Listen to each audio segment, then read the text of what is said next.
to take off.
What's good? Good, it feel like forever. I know, right? Felt like a long time since we've been on this bad boy. I know, but you know, everybody actually know that me and your schedules are not aligned, so it's kind of hard, but we always find the time. Oh yeah. We gotta do it for the people, man, because you know everybody be asking about where Caleb Sweetly at. You know, here we are. We right here. We're here. We ain't going nowhere, and we have so much more to come. Absolutely. Most definitely. We got a good show for y'all tonight. Oh yeah, you know, and we've been wanting to do this show, but we finally got to it. Finally. Yeah, like we was gonna do it this morning, man, but I'm not gonna lie, man, I was tired. Shoot, I didn't even want to get out of bed. I was like, my alarm went off. I seen it was like 8:30. I said, man, I really do not want to do this. Plus, I got to go into work later on. I'm like, oh, I need all the rest I could get. He ain't lying, y'all. Because I hit him up. I was ready to go because y'all know I'm the early bird and he's the night owl. So I'm like, yeah, Swag, you ready? You ready? He like, huh? He was so tired. It was hilarious. Yeah. I was like, oh man, I'm like, man, I could try to muster it, man, but I'm just like, oh, I don't want to get up. Oh my god, like seriously, it was crazy.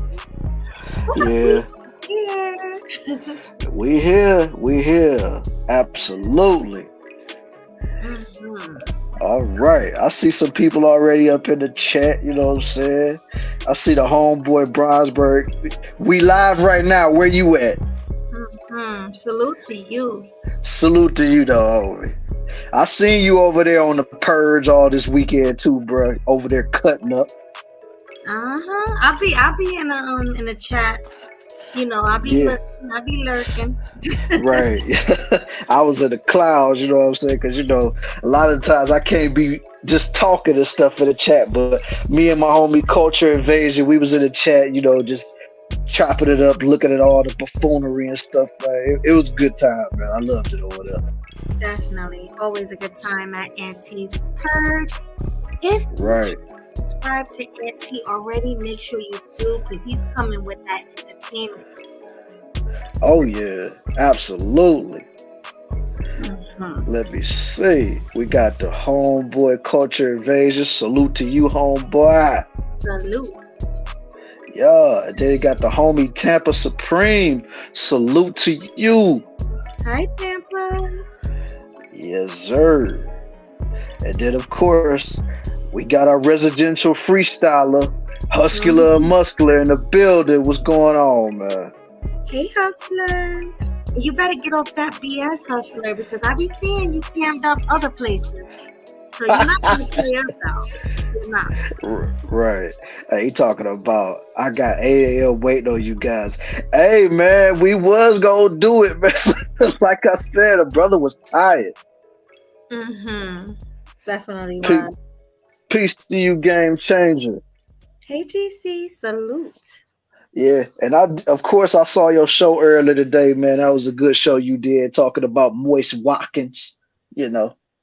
Oh yeah, I was in the clouds a little bit because you know I drive for a living, so I was driving my car, couldn't really, say anything. But I saw you. It was a great show, GC, definitely. Yeah, I was watching from the clouds too, because like I said, I was at work most of the day, so I was just listening. I said some things here and there, but most of the time I was just in the clouds listening. Yes. Okay, we got the homie Firestorm in the building. What's going on? What's good? What's goody? And before I acknowledge the rest of the chat like I always do, as y'all already could tell, the music has stopped playing. So you know what goes down on Kill 'Em Sweetly whenever that music stops playing. It's time! For the thousands in attendance and the millions watching around the world, let's get ready to rumble!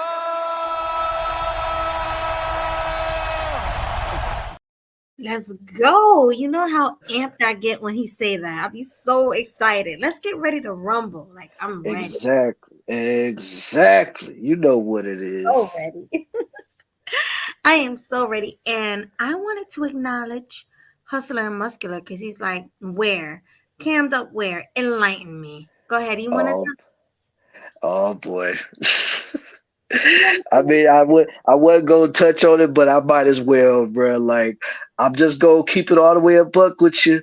Whenever I wasn't too busy out here on these YouTube streets, I was a mod over in Melody King's chat, and whenever she did those call-in shows to be, trying to get the ratings and stuff from Melody King and stuff, I did see you up there, Hustler and Muscular. Yeah, and I saw you too. And you was cammed up on your own channel. So what's wrong with camming up for our channel when we do our cam up shows? I'm just saying. Exactly. And plus you already put it out there that you was gonna cam up whenever Melody cammed up. So she already guaranteed she doing it for the grown and sexy conversation. So ain't no excuse. Ain't no excuses. I want you over on our panel just like you was on Melanie King's panel. Yay! Right. Absolutely. Ain't no ifs, ands, or buts about it, bruh. If you I, don't want to cam up, I'm putting you in the penalty box. pretty much. You know, you could just be a fill-in if you don't want to cam up. The people who don't cam up are just gonna be fill-ins. It is what it is. Exactly. So Okay. We'll get back to you, Huscular and Muscular, but let's acknowledge everybody else that's in the chat right now. Okay. We got Maury Povich. Salute to you, homie, man. I wish you come back with that talk show, man. I miss these ladies running off the stage crying because the dude wasn't the father of the babies, man. I you miss that, man. are Bring that. not. But you know what I hate? He'd be What? like, "You are." They'd be so happy, like I am. They're like, "Not." Right. The Just be running off the stage and stuff. And the cameraman, it just be cracking me up. The cameraman be keeping up with these people when they be running too. I be like, man, this crazy. crazy. Uh-huh. Yeah, but bring that show back, man. I need some entertainment from whenever I'm not working. Shoot. Facts. Okay. We got the homie Madara Uchiha in the building. What's going on, homie? Salud. Yeah. Today was too hot outside. I don't know what it was up in New York and New Jersey, but it was pretty cool up here. It was hot here. Yeah. Mm-hmm. Yeah, it wasn't like hot, but it was warm. It had like a little breeze up here and stuff like that. The sun was beaming though, I will say that. Yeah, it was pretty hot. No rain, like they said. They lying No, about it wasn't no rain. It wasn't no rain at all, man. Cause I mean, I seen it pop up on my phone last night. If I went to two, talking about it's gonna be scattered thunder showers and stuff, but today was no rain whatsoever. I'm like, okay. Yeah, I mean, it was a little bit of showers here and there, but it wasn't what they said it was gonna be. Right. And then we got the homeboy Michael. What's going on with your boy? Salute, Michael. Yeah, and then we got the homie Chris Hansen. Oh, I'm so happy to see the Fleece Johnson, the booty warrior, didn't get you, man. I'm so happy that he didn't get you, my boy. Cause you know he free right now, so you always gotta protect your booty at all costs, man. You don't want to be like this. And I want you. Now we can do this the easy way, or we can do it the hard way. The choice is yours. What's it gonna be? That always cracks me up. Yeah, you don't want to be like that, Chris. Just don't do that. Okay, so far we got everybody. So far, okay, hold on. Did you get cynical? No, I'm gonna get to her. I see her in the chat. I ain't forgetting about her. Come on. Okay. I'm shy. I tend not to cam up. Okay. We'll get back to you in a minute. What's going on, Cynical? What's good with you? Salute to you. Always pulling up for the shows, showing support for Killing Them Sweetly, Sweet Melody Media, and myself, Killer Swag 216. Much appreciation to you. Salute. Yeah, man. Thanks for coming. There goes the mystery. Oh, like I said, I'm gonna get back to you. Don't worry about it. We gonna get back to you because I saw a comment in this chat, and I'm about to get to it in a minute. Yeah, so, but let's get to this topic because this is a juicy, fiery topic. So let's do it. When do you moderate for Melody King? When was this? I was one of the first mods that she had on her channel, my boy. Like when she was asking people who wanted to be mods for her channel, I just put I did, and surprisingly, she gave me a wrench, and I still have it to this day. I just don't go on her channel like that no more. So yeah, whenever she had those shows, I seen you popped up over there. Matter of fact, I seen you pop up over there a few times.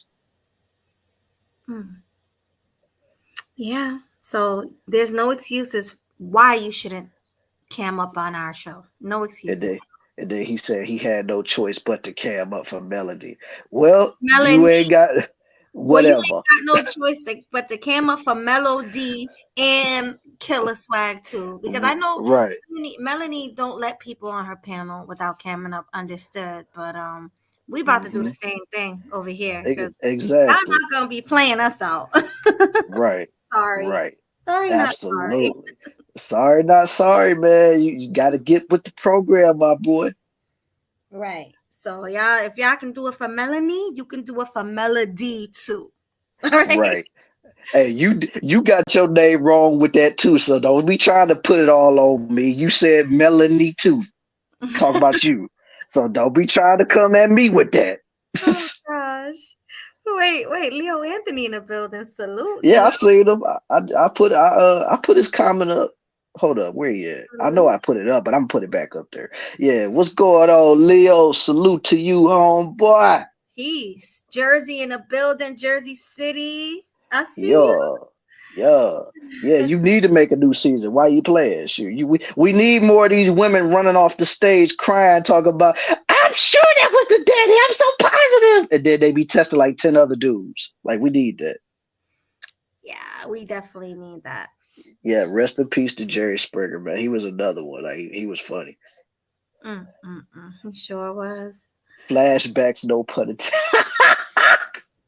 Yeah, I bet it was seeing Fleece Johnson talking to you like that, man. Okay, let me see. Look, killer love them red bones. I see. Absolutely, man. You know I do. Like it's my weakness. Mhm. All right. Okay. You ready? Oh, you still Yeah, I'm ready. I mean, I'm just looking through the chat right now, but yeah, man, let's get started. You know what I'm saying? Because right now I'm seeing a lot of the same people, but I'll get to y'all comments if it don't disappear too fast. But right now, let's get to the main dish of this entree we got for y'all tonight. Go ahead, Melly. Tell them what it is. Yes. So we are talking about the Simmons family drama. As y'all know, what's her name? I can't. They have these Asian names. It's so hard to Kimora, pronounce. Not Kimora, the daughter. Ming Lee. Was it? No, isn't Ming Lee the older one? Yeah, she was the one that wished her mama a happy Father's Day. Okay, so Kimora Lee Simmons' kids in the father Russell Simmons, right? All Hmm. right. So pretty much, it seems like the kids are going against their dad. Both kids. One of them wished the mother happy Father Day instead of the father, which is very problematic. We just had a show about that. So that's thank you. Aoki. I don't know how to say it. I'm just gonna say Aoki. Right, Aoki. Yeah. I mean, it's a cute name and all, but I just don't know how to pronounce it. And I'm just gonna say this when it comes to old girl wishing her mother a happy Father's Day. What? Exactly. It's really cringe. I mean, her father been there all their lives, and they just had a bad breakup. So this is new. And I think that's really what's affecting these girls. The fact that their parents aren't together anymore. Because they were a big happy family before their parents got a divorce. But we're gonna get into that soon. And the other one, Aoki, is Hmm. upset because her father stopped paying her rent. Yup. Now, Aoki is over 18 from what I understand. Yeah, and to be precise, she's 20 years old. 20 exactly. So shouldn't they have put her in a position to where she have her own business and she can afford her own rent? Or better yet, she can own a house because these are well-off rich people. Like, why are they paying rent anyway? That's my question. Right. You would think that since both of her parents were involved in the fashion industry, that she would maybe want to start her own fashion line. That way she could get money that way to provide for herself. But what do I know? I'm just a black man in America. Right, exactly. Like, why haven't they saved any money? Like, what's going on with these girls? Save your money and stop depending on your parents when you're over 18. Spoiled brats. That's all that is. Pretty much. Exactly, Leo. She's still spoiled and she just mad that daddy cut her off. Hmm. That's a great point. Yeah, but when you got a woman like Kimora Lee Simmons out here constantly wanting to call Russell Simmons broke and talking about she taking care of him even after the divorce, it's like, man, shoot, what exactly did you expect for Russell to do? Like, a man ain't gonna keep on wanting to provide if you gonna keep talking mess about him in the public eye. Exactly. And that goes to, 50 Cent as well. Me and you spoke about that earlier, how Hmm. the same thing happened with 50 Cent, and that's why he cut his son off because the mother was putting so much craziness into this boy's head and bashing 50 in public and in the media. It's crazy. Yeah. And I mean, and I heard this story because I had watched the stream from Mr. Palmer. Shout out to the Couch Gang. But yeah, I was watching it. He was talking about the whole 50 Cent and his son and baby mama situation. And I heard that, 50 had an audio book and he was, telling the story about like how his relationship with his son got so estranged to where it is right now, to where it's just like he wanted to help his son be better. He wanted to help his son become a businessman instead of always relying on his dad because one of his son's greatest passions was to sneakers. Hmm. Like most men, we love our sneakers, we love our J's, we love our Tims, we love Air Forces, we love the Yeezys, all of that. Yeah. So he had a passion for that, and 50 knew about it, but he was like, yo, if you really serious about it, man, I could help you turn that into a profit to where you could do something like how StockX does it. I think 50 even bought like a little a warehouse to where they could store all of the shoes to where if the people order them offline, all they gotta do is just ship them out and stuff. But once the crazy baby mama got in dude's ear, it just messed everything up. Right. It's always that one crazy baby mama. But also, that brings me to Shaquille O'Neal. He openly said in public that he's not going to be funding his kids once they're 18. Like, he said that he taught all of his kids to be independent and to work for their own things. You got to work. If you're a man, you got to work for your own money. You can't just live off daddy and mommy's money. Um, but Shaq also said that he would help create businesses for his kids. Hmm. Create businesses that way. So pretty much he's putting them in a great situation already. So they don't need daddy. Yeah, basically. And he also said that his daughters, what did he say about his daughters? That his daughters didn't really have to work hard, that they can always come to Yeah, daddy when they need them. yeah.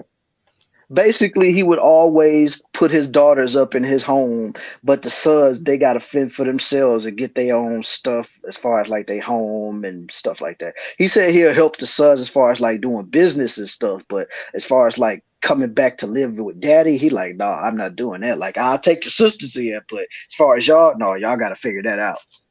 Yeah, exactly. And I just think that's messed up in so many ways because gender shouldn't matter. You should also put your daughters in a position to where they can make their own money as well. Right.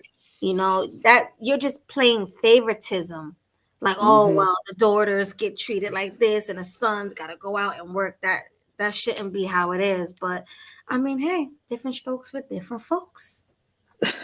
Oh my God. Michael Jordan makes 450K per day. If that's my dad, I ain't doing but at the same time, that's his 450K per day. That ain't yours. It's yours, exactly. And somebody, I think it was Bronsberg, said something about trust fund babies.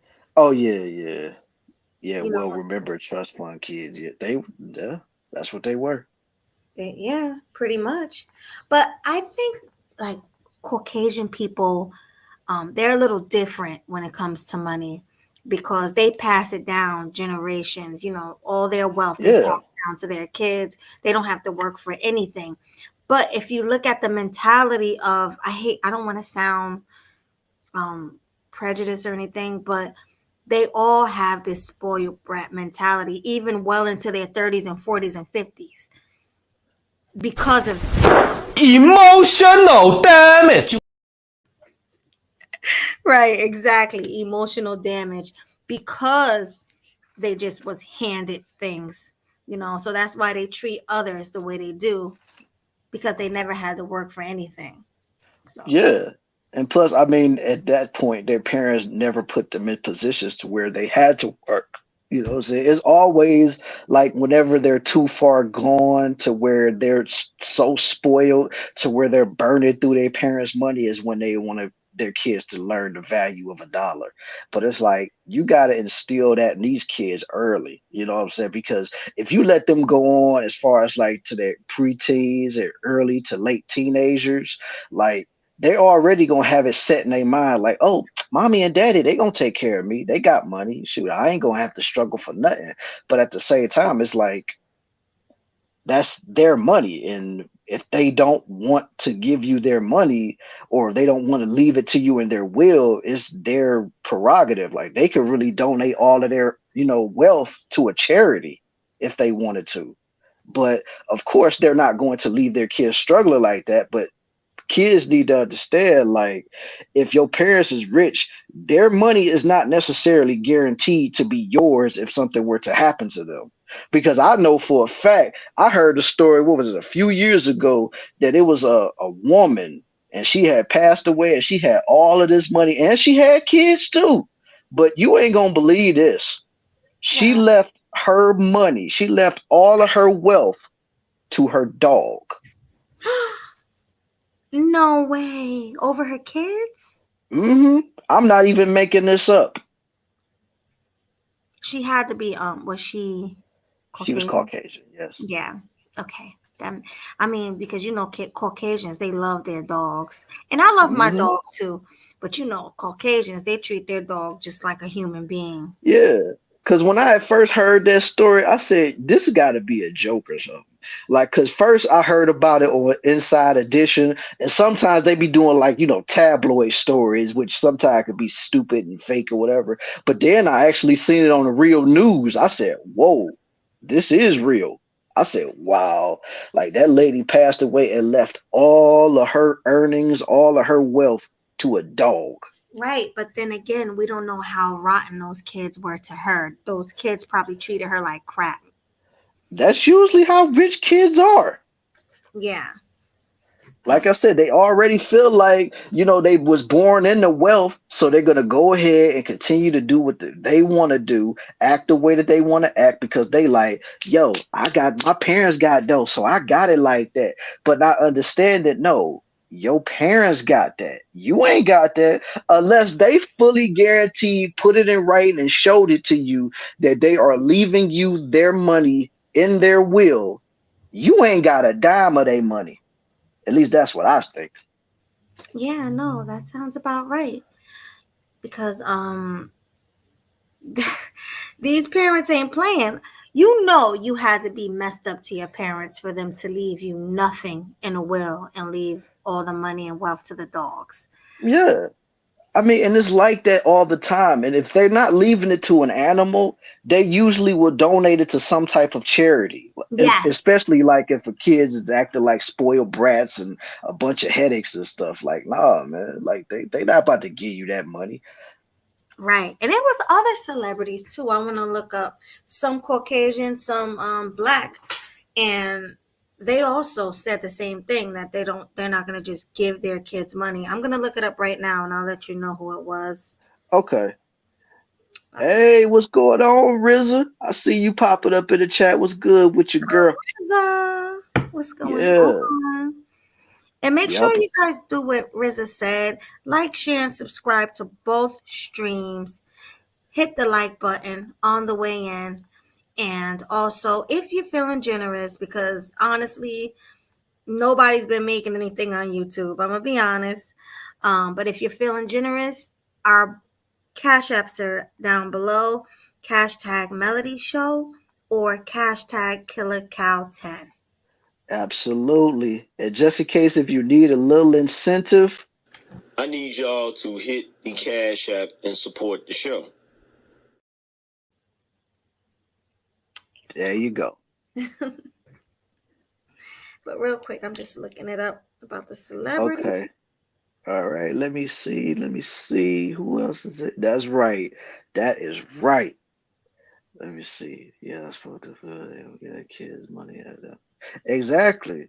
I spoke to a few business people. They don't give their kids cause most of their kids is gonna blow that money. They probably gonna buy a bunch of Lamborghinis, buy a bunch of mansions, probably have nothing but a bunch of parties. And They'll be done blew through that money within a year. And don't forget drugs. I Oh don't know yeah, if I can say that, but narcotics. yeah. You can I don't say. think I can. I mean, but you already said drugs though, Yeah, so yeah, narcotics, drugs, whatever. Because yeah, that's what a lot of celebrities' children do. They take it and they blow it on narcotics. So yeah, yeah. I mean, Michael, you are right. It did start with a loan from his pops, but not everybody got a Donald Trump mindset that's gonna turn a loan into a multi-billion-dollar corporation. exactly. Oh, real quick, let me read this. So 17 celebs who won't leave their kids in inheritance. You ready for this? I'm ready. Okay, first one that popped up was Ashton Kutcher and Mila. What is it, Mila Kunis? Oh yeah, yeah. They Yeah, both was on that '70s show. right. It says, let me see if I can read it real quick. His husband Ashton Kutcher have made it clear to their kids that they aren't getting a slice of the $1 billion pie. In the Get on for that, baby.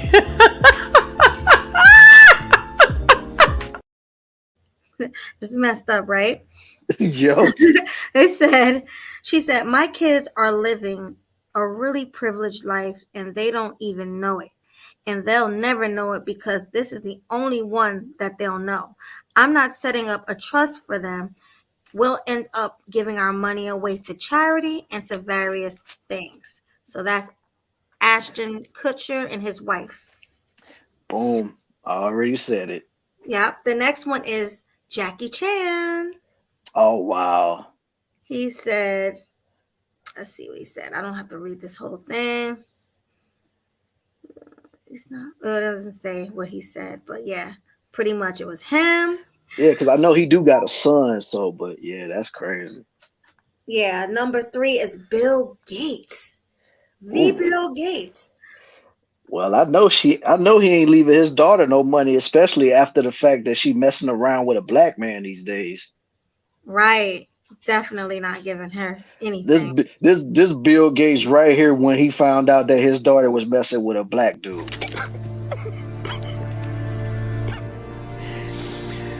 Oh, no. No.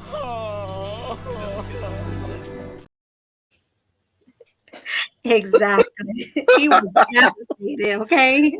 Right. Okay, the next one is Gordon Ramsay. Oh my God, the crazy chef. Yes, he said he's What? definitely not. Oh Oh, wow, that's crazy. he said it's definitely not going to them, and that's not in a mean way. It's to not spoil them.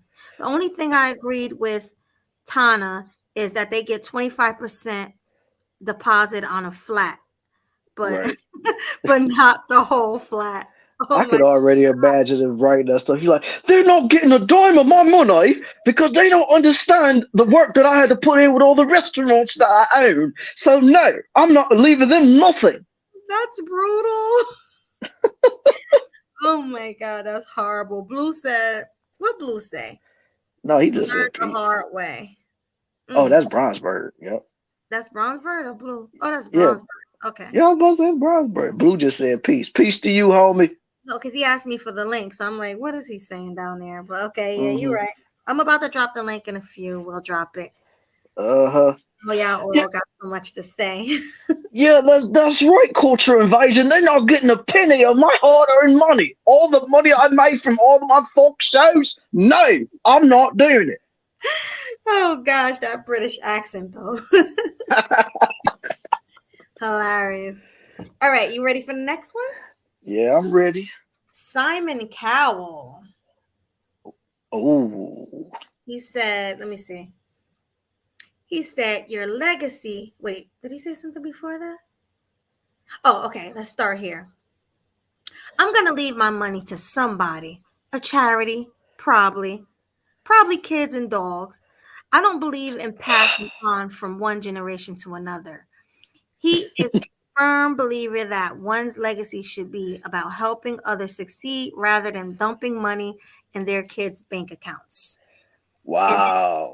your legacy has to be that hopefully you gave enough people an opportunity so that they could do well, and you gave them your time and taught them what you know. Ooh. Yeah, that was a little harsh, So Simon. basically, in layman's terms, my children was utterly pathetic. Like Okay. they don't deserve to be here. Like I know people that I've auditioned for American Idol that deserve my earnings more than my children do. So no, no, they're just utterly pathetic. I'm not I doing mean, that. he's willing to give it to other kids and dogs, but not his own. What the heck? Man, That is out of control. utterly pathetic, I should say. Hmm. All right, the next one is Marie Osmond. Oh wow. She said, congratulations, kids. My husband and I decided that you do a great disservice to your children to just hand them a fortune because you take away the one most important gift you can give your children, and that's the ability to work.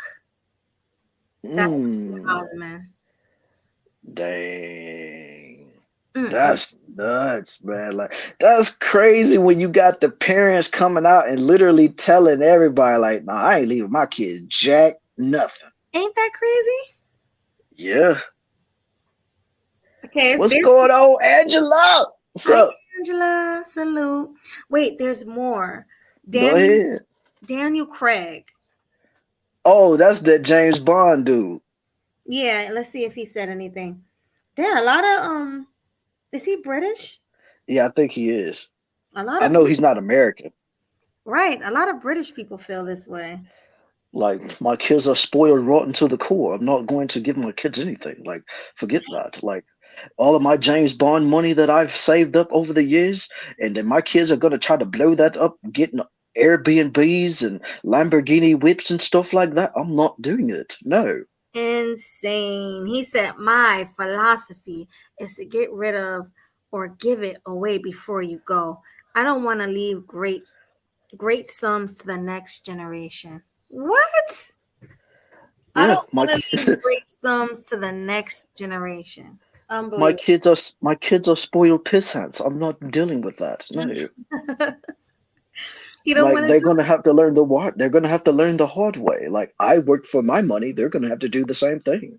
Daniel Craig's money is Daniel Craig's money. this is crazy. All Yeah, right, it so is. next one is Elton John. He got kids? Yeah, Sir Elton John. All right, let's see what he Oh said. wow. So he, he said, "Of oh, course, I want to leave my boys in a very sound financial state. But it's terrible to give kids a silver spoon. It ruins their life." And he said, anything beyond the basic, they have to go out and earn it themselves. If they want a Picasso, they have to go out and earn it. I think wow. there's real sensibility in that. Mm, mm. There's so much I just want to say with that, but if it's more, I'm gonna just leave it alone and let you read the rest. Yeah, you got Sting. You know the rock band Sting, the guy. Yeah, Sting of the Police. Yeah, I know about him. He said, I certainly don't want to leave them trust funds that are, I'm horrible with these words, albatrosses. Did I say it right? I, Albatrosses around their neck. They have to work. All my kids know that, and they really ask me for anything, which I really respect and appreciate. Mm, wow. This is It's crazy. it's a lot of them saying, no, I'm not doing that. Like y'all ain't getting a dime from me. Not a dime. You got George Lucas. I'm not gonna read what they said. I'm just gonna say the names. You got Oh, well, he got a multi-billion-dollar corporation with all the Star Wars movies he done made over the years. So, who? George Lucas. Yeah. yep. Yeah. And plus they keep making up movies and TV shows, so he's still getting paid no matter what. So, Well, I guess I'll read his. He said, I'm dedicating the majority of my wealth to improving education. It is the key to the survival of the human race. wow, he values the people more than he values his own children. That's what I'm saying. I knew I wasn't Mm. wrong for feeling like they're wrong. Hmm. Way. That's crazy, man. Mm-hmm. I'm surprised Steven Spielberg ain't on this list. Well, he probably is. I got a few more left. Okay, go ahead. You got Kevin O'Leary. You know who Um, that is? that name rings a bell, but I'm trying to. I don't know. All right. Oh, he said, I'm not planning on giving my kids any of my wealth. They know that when their education is over, I'm pushing them out the nest. You want to prepare your children for launching their own lives. Crazy. Wow, yo, that's crazy. Insane. I want to push them out the nest once their It's the education is over. man, shoot, that's nuts. A mess. You got Mark Zuckerberg. Ain't he the one that created Facebook? Oh yeah, I Yeah, didn't even know he had kids, but oh well. I didn't either. He said, let me see, address to your child. Here we go. He said, we want you to grow up in a world better than ours today. We will do our part to make this happen, not only because we love you, but because we have a moral responsibility to all children in the next generation. Hmm. We have Lauren Powell Jobs. I don't even know who that is. Oh, Window. I want to say that's Steve Jobs' wife or something. Yeah, it is. Apple CEO. See, these Yeah, are really million and billionaires saying this. yeah. But then again, this also highlights a huge problem as well. What's that? Like all of those parents don't want to give their kids all that money. It's just showing me that the parents wasn't really involved in their kids' life like that. That can be it. That can be it. Cause I mean, just think about it. Like you got people like Steve Jobs, you got people like Daniel Craig, you got people like Elton John, Marie Osmond. The majority of their life, even with a family, they was always on the road. Like they always had like either nannies or like just family or just regular people just watching after their kids like that. So they never truly had any real interactions with their children like how most parents in our society have. So that's why I'm saying so they probably just hear about their parents on TV or when they went to school and stuff like that, but they never had any real mother son or mother daughter or father son or father daughter time outside of the glitz and the glamour of being on the red carpets and stuff like that. Absolutely, because they were always with their nannies. So yeah, Hmm. Yeah, that's a fact. They don't have like a connection, a real connection. So right. And so, and I mean, let's be honest. Are you gonna leave your money with a bunch of kids that you don't really even know like that? yeah. I see some good things in the chat, but we're about to open up the chat so you guys can save all of that for the panel. But I just want to Hmm. say what she said real quick. She said, I inherited my wealth from my husband, who didn't care about the accumulation of wealth. I'm not interested in legacy wealth buildings, and my children know that. If I live long enough, it ends with me. Damn, Hmm. it ends I with think that's it's kind of more of a harsh. they. Yeah, that is. I think it's more than. I mean, that's definitely a reason to Leo, but like I said, like when you're rich like that, you're not gonna always be at home like that. So, Mm-hmm. Hold on, I got two. especially, huh? Go ahead. I'm sorry. I didn't know you were No, still. I was just saying, like, you got people like from all walks of life, like movie stars, movie directors, and then like chefs and all these different people. Like the people on the road, like all their fans see more of them than their own family do. So that's what I'm saying. And plus, I mean, they said, oh, and Mr. Know-it-all said maybe it's because they know their kids ain't ish and spoiled. That definitely plays a role too. But at the same time, it's also up to the parents to make sure that they don't get that way too. But if they're not around, those kids can't help but to get spoiled. Because Right. let's be for real, a nanny is not going to do what a parent is supposed to do. They're just Abs- going to make sure that the kids are going to be in one piece. Absolutely. So it's crazy. They don't have that connection with their kids. That's insane. But we have Michael Bloomberg. I don't know if you know who that is. Yeah, that name rings a bell. The billionaire and former mayor of the New. I was about to say United City. I don't know why I was going to say that, but of New York City. It's getting late. I'm sorry, guys. He She getting said, restless, y'all. "Yes, getting restless." He said, "If you want to do something for your children and show how much you love them, the single best thing by far is to support organizations that will create a better world for them and their children, not give them money." Mm, my Wow. God. Yeah, these people are just heartless. Then you have Mackenzie Scott. Mackenzie Scott. I'm trying to remember who that is. Yeah. She divorced her husband of 25 years, Jeff Bezos. Oh, that woman. Yeah, and received 25% of his Amazon stake as a Oh, part of yeah. the divorce settlement. So she got a lot of money.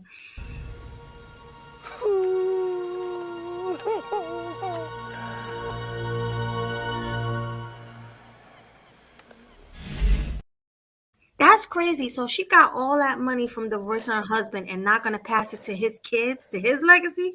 That is insane. It is, man.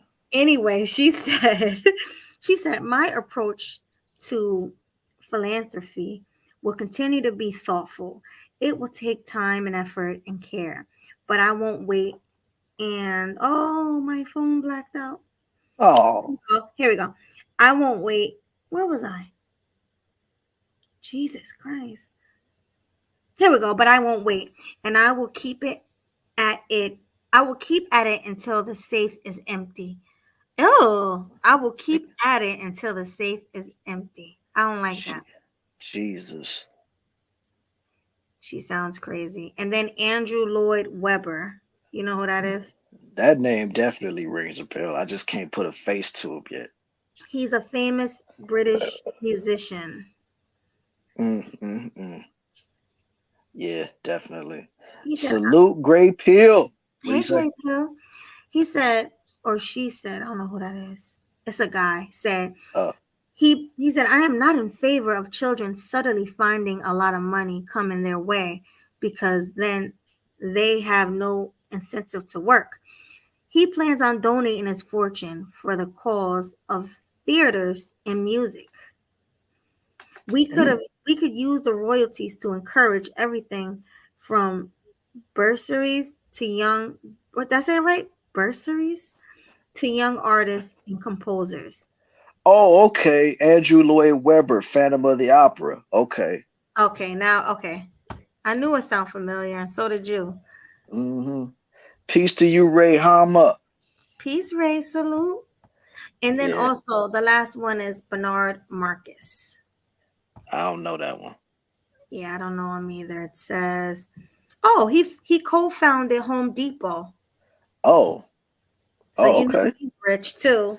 Yeah. So I blame him for this new trend that these girls got going on now where they all looking like they work at Home Depot. Mm-hmm. Word. Shoot.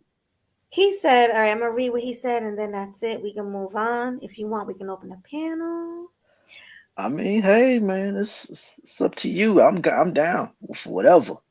Okay, cool. So we can do that. But he says, I've got all the houses I need. I live very well. My kids are taken care of. Everything I live for now is finding the right things to put my money into, and that can give me a rate of return in emotion and doing good things for this world. He also Oh, elaborated. It has always been my belief that leaving enormous wealth for our children does nothing to stimulate their ability to make it on their own. I believe too that all our efforts in creating the wealth that we have would give us a great deal more joy if we were to disperse as much of it during our lifetimes. Mm, mm, mm. Yeah, these people are nuts. Yeah, but I mean, at the same time, you can't get mad over some parents that's not raising their kids, though. Yeah, And they have. then when you leave your kids alone like that, they go eventually end up turning into some damn SJWs out here with their hair dyed blue, trying to act like they care about political issues, but all they really care about is just getting likes and views on Instagram and TikTok and Twitter and all that other stuff like support me so I can get paid. And then also you got the other ones, meaning the female, that's gonna run straight to OnlyFriends. Mm-hmm. That's it. Because I think Martin, not Martin, but Charlie Sheen's daughter, she came out and basically said she had her only friends. See, a lot of people got it. Mm-hmm. People you'll never think has only friends. Mm-hmm. Shoot, she might even be busting it wide open on the low, like doing one of them little call girl things, like escorts or something. Mm-hmm. Little Exactly. little nasty thing. I mean, but then again, Charlie Sheen was kind of a hoe out here too, though. So Kind of. He was a big hoe. yeah. So I mean, hey, she had to learn it from somebody. Yeah, the apple ain't too far from the tree. Absolutely. But guys, the link is in the chat. So if you have something to say on this subject, please come up and speak your mind. Yeah. Like whether you have something to add on the Russell Simmons, Kimora Lee Simmons, Ming Lee Simmons, Aoki Simmons situation, or if you just want to talk about the whole, parents leaving their wealth to inanimate objects, charities, and pets. But Exactly. just make sure to stay on topic, you guys. You know what I'm saying? We're trying to keep the flow of the channel. And plus, we want everybody to give their perspective on what we basically laid out for you guys.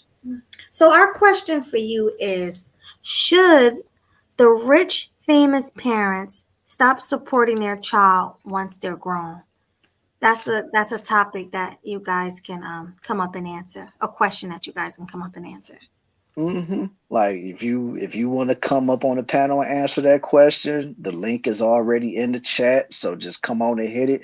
And if you don't want to hit the chat, all the people that's in the chat watching, y'all can answer it yourselves in the chat, and we will highlight it. Yo. Okay, Definitely. we got Mr. Know It All in the building. Salute. Salute. Yeah, hold on. I had to mute the other video. Okay. All right, so I wasn't here for the Simmons portion of it. But a question I would ask before I get into it is, what would you do if you had billions of dollars? Would you leave it all to your children? Me? Or Yeah, you. okay, me. So I would split it. See, I would give it to like my kids, my dogs, my family members, my mom, if my mom's still alive, my dad, anyone who's still alive will get the money. But it would just go to my family. It wouldn't go to random people and charities. No, I don't think I would do But that. what if you owned a corporation? Who would you leave, in charge of it? What if the majority of your wealth was tied up in, say, stocks and equity in some company you own? So now it's not just a matter of leaving it to someone, but you have to leave it to somebody capable to carry on the legacy and carry on the business. Well, me, I would train. If I had kids, I would definitely train them in the business so they will be well versed in everything I do so they can take over. Have you ever seen that show, Succession? No. That's basically what the show's about this billionaire dad who tries to choose one of his kids as a successor. And he tried to train him and tried to teach him, but because they grew up spoiled their whole lives, they never really learned. I mean, they were maybe decent at it, but they never really learned how to run the business because they had always been sheltered from failure. Mm.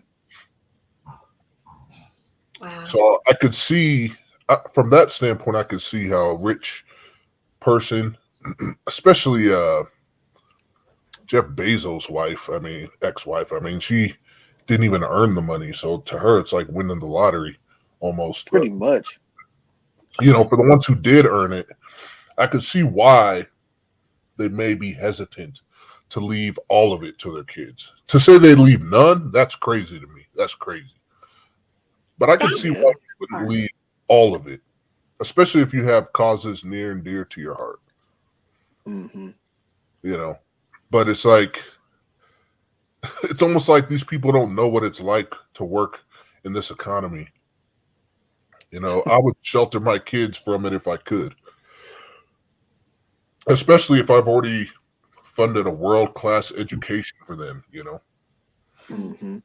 because strangely, a lot of rich kids are actually very capable just because they've had the best education their whole life. They've been tutored by the best, gone to the best prep schools, best Ivies, you know what I mean? Yeah. So I'm just trying to, I could see both sides of it. If I had inept children and the majority of my wealth was tied up in like some corporation I was CEO of, I'm not sure I would leave it to them. I might leave some though. I understand you saying you wouldn't leave it all to them, but would you at least leave a good amount that they can survive off of? Oh, more than survive, thrive. Right. If I was a billionaire, I'd leave. If I was Bill Gates, I'd leave them billions. Right, but these people are saying they're not leaving them nothing. I'm just imagining that they probably already gave their kids a world-class education. Their kids probably, got red carpet treatment to the job of their choice. I could see why, if you've set your kid up that well, you think you don't got to leave them anything. But at the same time, I would be like, well, if I've really set you up this well, you're the one I trust most to do what I want to do with this money. So, if you're a philanthropist and you're like, I want this to go towards education initiatives. Me personally, I would make that known to my children. Hey, kids, this is what I'm trying to do. Which one of you wants to help me? Mm-hmm. Even if it is philanthropic. Oh yeah, you definitely at least got to see which one of the kids is going to be more invested in wanting to do that. Because at least it depends on how many kids you have. You'll have at least maybe one or two that'll be interested in wanting to learn what you got to teach them. I would almost say that most kids would prefer to work a job like that than to, work a blue collar job or work some 9 to 5 where you got a boss yelling at you. To just get, to be able to take the escalator to the top floor and start there. Yeah. Think about it. How many kids follow in their parents' footsteps when their parents did something remarkable, right? Like, how many kids play basketball because their dad played basketball? Not a lot. Yeah, when you have somebody who can teach you how to get to the upper echelon, you have like a private tutor, essentially, a 24-hour tutor who can teach you what it takes to get to the top. Mm-hmm. The only person you can think of nowadays is LeBron. Because let's be for real, Michael Jordan's kids can't play worth a damn. Shaquille O'Neal's son, don't he play basketball? Yeah, his Sharif, and his daughter. And his daughter. She was dunking at age 13. Like, his kids, they follow in his footsteps. There's other ones, Kobe's dad played. Before him and his daughter passed, he was teaching his daughter how to play. Yeah, she wanted to be the one to take over the mantle for Kobe too. Mm-hmm. Yeah, so it's like, you know, the legacy is not just about leaving money to your kids. You can leave your vision and your, you know, like look at I think it's the Walton family that owns Walmart. Wasn't that started by the grandfather or something? Left it to all his kids, now all the kids run the company. You know, it's like, yeah, you know, some of these corporations are passed down for generations. Well, that's what I mean. At least they're passing something down. They're leaving them something. And that's the part I don't get. I can understand not just leaving them a fortune, but leave them to carry on the legacy. And maybe their kids don't want to. And in which case, if my kids didn't want to carry it on, then yeah, I'd probably, you know, sell the company upon my passing and parcel out the wealth or whatever. But if it was me and in an ideal situation, I would want to pass down the business, the wealth, the philanthropic, you know, nonprofits, everything we were doing that I was trying to do to make a difference in this world. I would try to leave in their hands. Right. Makes perfect sense. Yeah. I mean, I like your take on it. I just don't like their take on it. These parents, they're not going to leave anything. That kind of sucks. Yeah. But, you know, I could also just imagine they, you know, despite their best efforts, they have a bunch of spoiled kids, you know, who just think like they can live life consequence free. Somebody put it in the comments that Paris Hilton's, I think, grandfather, who owns the chain, was going to cut her off completely because of all her, you know, I don't even know what word I can use, promiscuous behavior. He was going to cut her off completely, and the other kids. You notice how you haven't heard much about Paris Hilton lately? No. Oh yeah, she completely stopped her escapades. Yeah. Once there was a multi-million or even $billion penalty to be paid, she changed her ways. And I could just see like a lot of kids are, you know, they're raising a bunch of Paris Hiltons because fact of the matter is, it's not just the adults that raise the kid. Their social circle raises them too. So if you live amongst super wealthy people and they go to the private elite schools and, you know, they have private security when they go places, they're going to be sheltered. They're not going to be, no matter what morals you tell them, they're not going to be regular people. They're not going to understand everyday struggles. And so I could kind of see, like, if you're somebody who was poor to middle class and then became rich, and then you saw your kids acting like that, you might try to do some corrective measure like Paris Hilton's grandfather did. And that's why I said my comment was, I really wonder how many of them are going to follow through with it. Because if all these people are like, you know, I really want to make the world a better place with my money, well, why aren't you doing it now? Why are you waiting until you die? Why don't you donate all your wealth right now? Exactly. You have enough to do it. That's a good point. These people are filthy rich. Why don't they help people right now where they're alive so they can see how happy they're making people? Yeah, if it really, that guy from Home Depot, he says, I have all the houses I need. Why? Why do you have so many houses when your greatest joy is what did he call it? Spiritual return on investment or emotional return on investment? Yeah, I think he said emotional. Right. Yeah. Why don't you give up all your money now if you really feel that way? Because they're full of crap. That's why. Yeah. I don't think they do. I think for whatever reason, they're perfectly fine living the high life themselves. I mean, you've seen Jeff Bezos' yacht, for Christ's sakes. Jesus. Yeah. You know, they're perfectly fine living the high life for themselves, but for some reason it's too good for their kids. That's the crazy thing. I do think Killer Swag had a point when he said they don't have a connection to their kids because they're never with their kids. The nanny's always with the kids. So that's why they feel like they can just leave them out to, you know, I can't say the word, but leave them out there. You know what I was gonna say? Leave them out there to DI, whatever. I was just gonna say struggle. Leave them out to dry. Yeah. Leave them out to dry. Leave them out to struggle. Yeah. Leave them out to dry. Yeah, pretty much. And I just think it's disgusting that somebody would say they're not leaving their kids anything. Because what about generational wealth? What about their kids and their kids' kids? And like, they're not thinking like that. They're not. I mean, just because you gave your kid, through your wealth, a world-class education, they have what they call, what do they call it? What is the word? Like, basically where people regress to the mean, right? Mm-hmm. Like, you gave your kid the greatest life possible, but he may not be able to do the same for his own kid. No. If he has to go out there and he has a good life, maybe he's made a middle class to upper middle class life. He's not going to be able to shelter his own kids from the harsh realities of the world like the wealthy parents sheltered him.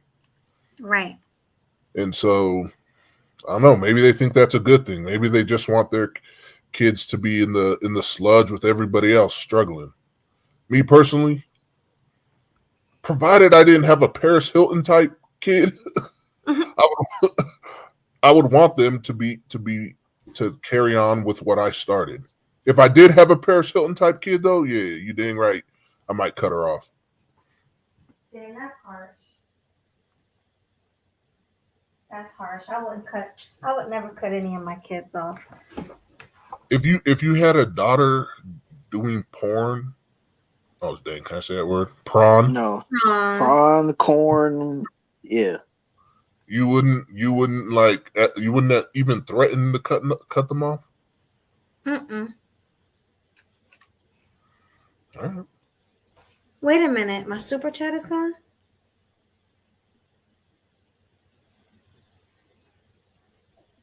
Is it? Let me check. Hold on. No, it's still there. I was about to say it's still there. I was real nervous because I just went to the video right here. It's still saying right here. it's still there. Yeah. But no, if they were doing prawn, that's a hard one. Because at the end of the day, that's still my child. I still love my kid, regardless. But you wouldn't feel some sort of responsibility to take corrective action? Yeah. What if your kid was like an addict and just like was not taking life seriously because they knew they never really had to? That's true. I mean, I guess if they were an addict, I would try my best to get them help, to clean them up before I take them out of my will. I would try to help them. I don't think I could take my kid out of my will completely, no matter what they did, unless it was something really bad. But right. I could see you're set to make $100 million in inheritance. Yeah, I think I'm gonna just leave you with a couple mil. Yeah. Oh yeah. I would definitely leave them with a couple of mil and not the whole thing if I knew they weren't gonna spend the money responsibly. Responsibly. Yeah, I would just enough to be comfortable if they're careful with their lives, but easy enough to go broke if they continue on their reckless ways. Right. Exactly.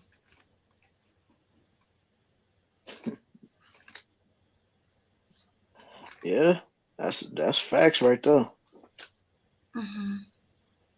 Well, let's go with who came next, Hustler or Leo? Hustler did because Leo was the last one. Hustler and Muscular. What's going on?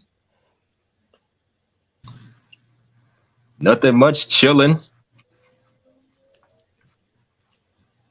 So what's going on? Shout out to Killing Them Sweet, bringing the heat, looking so good in the YouTube streets. You always make me laugh when you say that. Thank you so much. With you? And shout out to the rest of the panel. Really love the channel. We're going to get it lit up in here like a candle. Yo. He hitting them rhymes, boy. Mm-hmm. So, what's your take on this topic? As far as these famous folks cutting their kids off, I believe some of them may have valid reason. Because as I mentioned in the chat, Paris Hilton's granddad was going to cut her out of the will because of her little crazy behavior, and she straightened herself up since then. So maybe that's a valid reason. And like Killer said, you got these rich folks who's not much involved in their kids' lives, always on the road, always doing this, that, and the third. When them kids come out spoiled and rotten, they don't know what to do at this point. They say it always starts in the home, but I guess the rich and famous are no exception. So it makes sense to a degree to cut them off depending on how they're acting. If I was related to Paris Hilton myself, if Paris Hilton was in my family, I wouldn't give her a damn thing unless she straightened herself out, which she did, thank goodness. But, any common sense adult would know that, right? Yeah. I mean, after that money was on the line, you see Paris that straightened all the way up. I think she a married woman with children now, so. Now that begs the question, did she do it for the money or did she do it because it was in her best interest and her family's interest? Could have been a little bit of both. Well, I mean, let's be for real. She looked up, she ain't getting no younger. So, and plus, if she didn't straighten up, she probably was going to end up losing that money for her family. Because, I mean, let's be for real. She does have a sister, too. So, and clearly they didn't give it to her sister. So. Yeah, the way I heard it, all the kids were at risk of being cut off. So, I mean, I could see, she might have done it for her own well-being, but I wouldn't doubt the ultimatum put her on the clock. You know what I mean? Put the pressure on because the grandpa's old. He could drop any day. Yeah. He don't want his last memory to be his granddaughter be out here getting smutted out. So. But most rich kids are smuts. Like when they're, I hate to say, when they're at least 18 and up, a lot of them are. Kim Kardashian. They're right. Because they have no, that's what I'm saying. When you're wealthy, you have no boundaries. There's no limitations. Whatever you want to do, you can do. Wherever you want to go, you can go. Leeches hanging off of you left and right. You know what I mean? I mean, what's that girl that was the actress who was in E.T., the young daughter? It's about Drew Barrymore? Yeah, Drew Barrymore was going to nightclubs when she was less than 10 years old. Oh, yeah, I definitely remember hearing that. That was crazy. I think she did it just because her family was in a band or something. I don't know. But I mean, you're a little kid. Why are you in the nightlife like that? Just because you're a celebrity? Mm-hmm. Nobody cared. It was. Yeah, and plus she's doing a lot of big movies along with E.T. Wasn't she in Firestarter? Yep. The original Firestarter, not that new crap they came out with. Yeah. The one that came out in the 80s? She was a child star. She was a child movie star. And because of that wealth, I mean, look at all these child actors, right? Like, forget about the parents for a second. The kids, Macaulay Culkins and the kids who Lindsay made Lohan, Olsen twins, like these young people who made more money than their parents had. Yeah. Even that alone was enough to get, River Phoenix. These people that died from, drug overdoses. Just they had money at a young age. Yeah, shoot, the Olsen twins was getting money when they were still in Pampers. Yeah.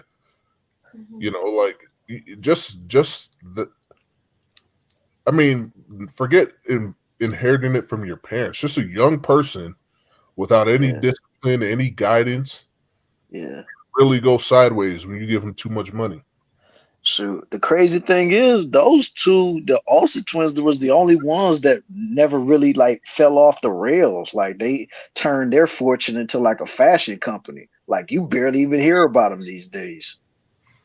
I mean, they made movies. They starred a hell of a lot of movies after Full House wrapped up in 1995.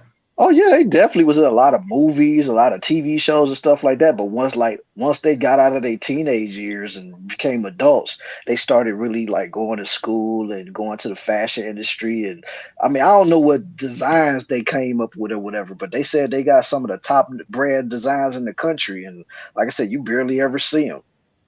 Yeah, maybe I shouldn't have brought them up because they actually, did good for themselves. Yeah, but Macaulay Culkin, he it took him a while to get back on track for real. Because once that Home Alone money dried up, it was like, oh. And who's the one who will explode? Blew the whistle on all the Hollywood child, tampering. Corey Haim, or was it Corey? The other Corey. Corey Feldman, I think. Corey Feldman, yeah. Yeah. Yeah, because he was the one that was always cool with Michael Jackson. And by the way, rest in peace to Michael Jackson. 14 years he's been gone today. So yeah. Yes, I mean there's something to it. Maybe us on the outside without all that money, we don't see it. Versus man, a lot of them child stars get messed up. I mean, just look at Orlando Brown, for crying out loud. Like, that dude was one of the biggest black child actors that we knew of, and look how crazy he turned out.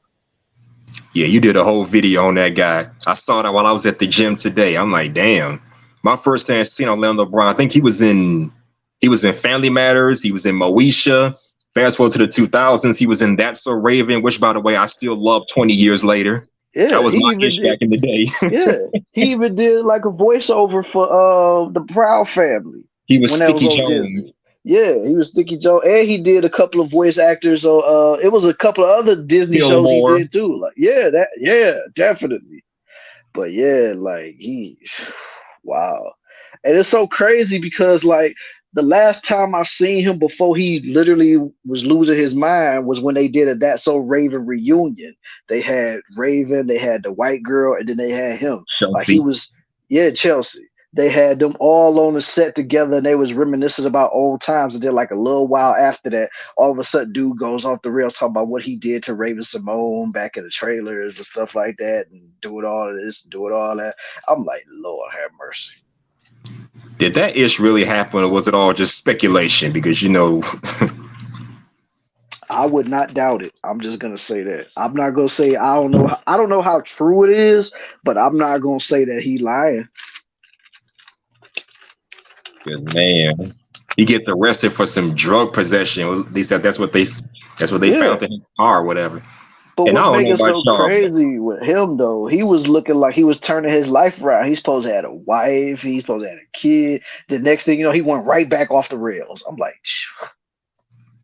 And when they decided to do a spin-off sequel, That's So Raven, called Raven's House, I was hoping to see him in that show, but I don't think it ever happened. I didn't watch enough of it to know. I think a lot of people wanted to see that because that dude was a favorite character on that show. It wasn't just Raven and Chelsea. Yeah, that was my guy back in the day. Yeah. And I'm saying that 20 years later, as an 18-year-old watching That's So Raven. Yes, I'm old and I still love the show. I don't care what nobody say. Right.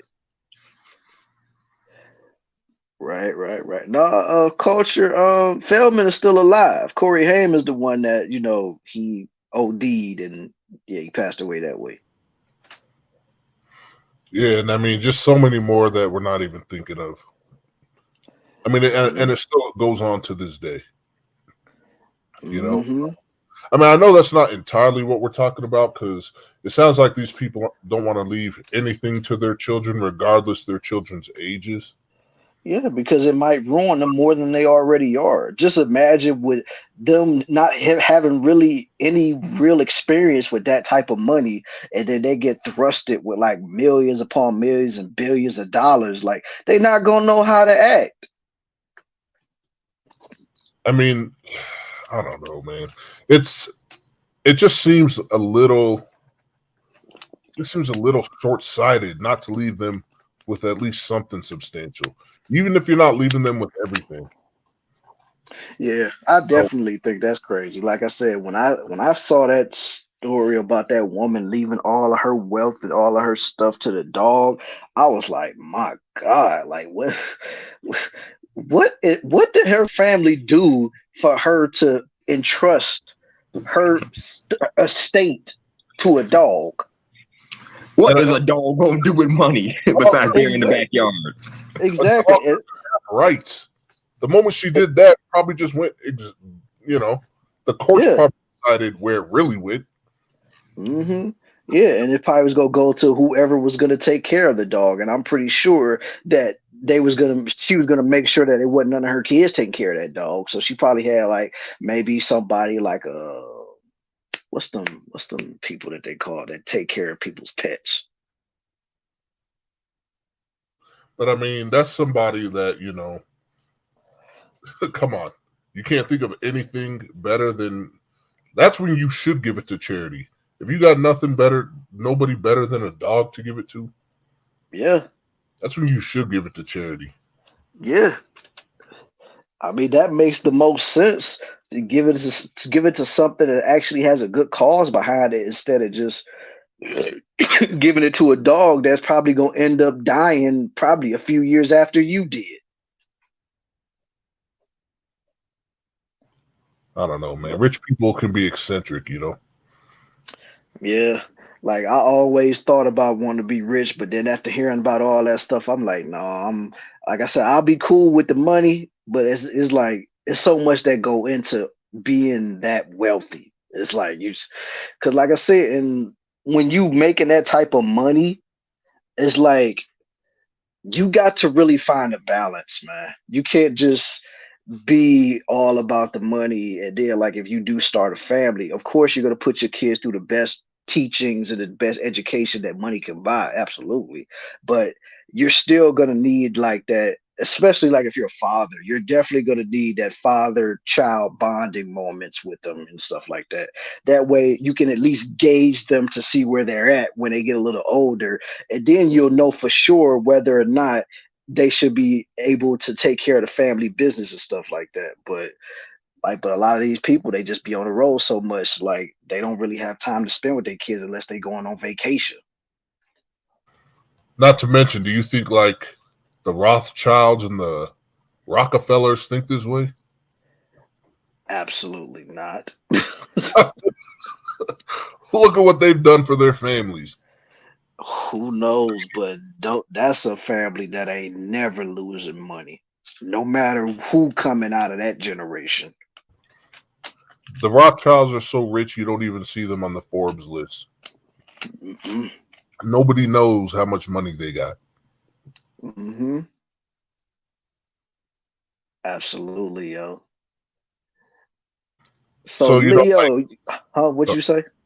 I was going to say, because in our community, we're always talking about generational wealth and trying to build generational wealth to help us catch up as a community to to other communities.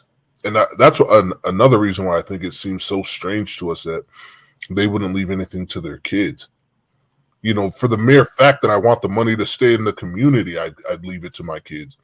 Yeah, definitely. So, I mean, even if something was to happen to you, you at least wanted to stay within the family, because you don't know what'll happen if somebody outside of the family gets a hold of your money, because they're not going to have the same intentions as you would want for the money to have, And plus, once they get it, they don't owe nobody no explanation on what they do with it. Once it's theirs, it's theirs. You can't tell them, oh, you got to use it for this, unless they write up a contract saying, okay, this person's going to give you the money, but you have to do this in order to, get whatever you want to get. Like, that's the only way. It has to be a written contract.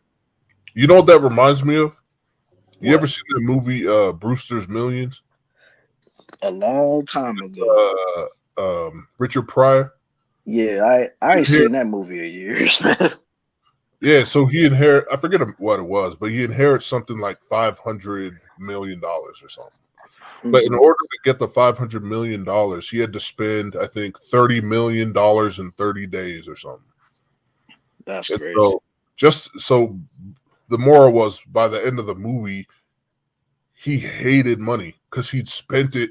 He was trying to find all the most frivolous things to spend money on. And by the end of the movie, he just didn't want to even look at money anymore. Oh yeah, I do remember like some pieces of that. So yeah, like I said, it's been so long since I've seen that movie. Yeah, that it just reminded me of that when you said that. Yeah. All right, Leo, what you got to say on the subject, my brother? Okay. Uh, like I don't understand the whole not leaving the kids anything. I think that's like harsh and extreme, because they're literally your legacy. So it does make sense to pass down some generational wealth. But I can understand cutting them off at a certain point, because some kids will get so spoiled that they don't understand like what it is to like work hard or the value of a dollar. Like I've been around plenty of rich kids who their parents, could buy them, the newest BMW, the newest Lexus, and they would wreck their car. Like they would not care to like keep that car in good condition, drive safely, keep up on the maintenance, nothing. Because they knew mommy and daddy could just buy them another one. And I remember watching a father kind of like get into a son. He was like, if you actually had to like scrap and save like every little penny to actually get this car, you would not be so reckless with it. And you see that a lot to where they don't know what it is to kind of like have value with certain things because they didn't really have to put in the work to get it. It's the same thing like one of my best friends, like his dad passed away and his dad left him some money and some property. So my friend has got it good, right? He has passive income. He's a landlord. Oh, But okay. had he had not have gotten that, because he likes to say he's been blessed, he basically would have just still been with his mom, working just, the normal 9 to 5 job, not really doing too much. And now he's not working at all. He's just, chilling, collecting on his, money. But Yeah, I'm like, collecting bro, do revenue you, on this property. Yeah. yeah, because he has passive income. But I'm like, bro, like, do you know? I was like, if I basically did not have to work, and I had passive income like that, I would be like in school, learning a trade, trying to get a career, getting my master's. I'd be in tip top shape. I'd start a business. I'd make a YouTube channel. You'll see me live streaming every day. Dude is just chilling, like just not doing nothing really. Um, and then he doesn't understand like he's got it good. And when I hear him, sometimes he'll talk smack about his dad. I'm like, Wow. wow. That's Like, nuts, yo. yeah, and then I could see why, those parents in that position, when you have spoiled your kids or you have set them up to where they don't really got to worry about nothing, they're still ungrateful, because they never really had to work hard for it. And if you don't really work hard for something, it's like you don't fully appreciate it, as opposed to like you really had to bust your butt, to get this. So I could understand, like this is like when 50 like said he had to cut off his son, because remember I remember listening to his son on a radio, was an interview, and saying that like living off of like $6,500 a month is nothing, like that is broke money. And I'm Wow. like, do you know there's some people that live off of a quarter of that, or just like 2,500 a month, and you don't even have to do anything for that, right? Do you know what you could do like if you got like free, literally it's free money, like, and it's not just like, some chump change. That's money to where you're good. You don't really have to worry about it. You can literally set your life up the way you want. That's the whole point of giving you that that opportunity and that blessing. So you don't have to stress about figuring it out how you're gonna get that money. You already got it. So all you Right. do now is have to figure out what do you want to do with yourself? How do you want to build your own wealth and add to it? That's how it's supposed to go, but unfortunately, uh, kids in that position they become ungrateful, they become lazy, and they become rotten people. Like I've seen it to where they'll look down on people who are as not as wealthy or as financially set up as them. Like these people, there's something wrong with them. Like they're bums or like they're not that smart. I've seen people who have money kind of look down on people, and they really didn't have to do anything for that. So I can completely understand cutting them off to a sense, not leaving them nothing, but cutting them off like Russell did with his daughter. That I could understand. Even what's his name? Is it Brian McKnight? Oh I think yeah, yeah. yeah, I think he did that with his sons to where he was paying their rent for years, and giving them an allowance money for years. And they're grown adults. I think they're well in their 30s, and he was still paying their rent. Oh And he yeah, was giving his first kids was up there in age, so yeah. yeah, and then when he cut them off, you hear them doing interviews talking about their daddy ain't really do nothing for them, this, that, and the third. I'm like, that's ungrateful as F to me. It Um, really but is ungrateful. but I can somewhat, kind of understand your point because money isn't everything, right? You need that quality time as far as like bonding with the child and being in the child's life. Just being a ATM daddy, that's not necessarily what most kids want from their dad, right? They or Hmm. their mom. They actually want to have a relationship with you, not just you send money every couple months or you buy them Yeah. expensive gifts. It's not something So they need either. yeah, so I think that can be a problem too, to where it's not enough quality time spent with the kids. But Yeah. still, like I've seen the results of like kids who are spoiled and again, I say like they're ungrateful, they can be lazy, they don't know what it is to work hard or really value something that you put in a lot of work to earn. They don't have that go-getter mentality, right? Because Yeah. they don't have to do anything. Um, so that's my thoughts. I had something else, but I just lost it.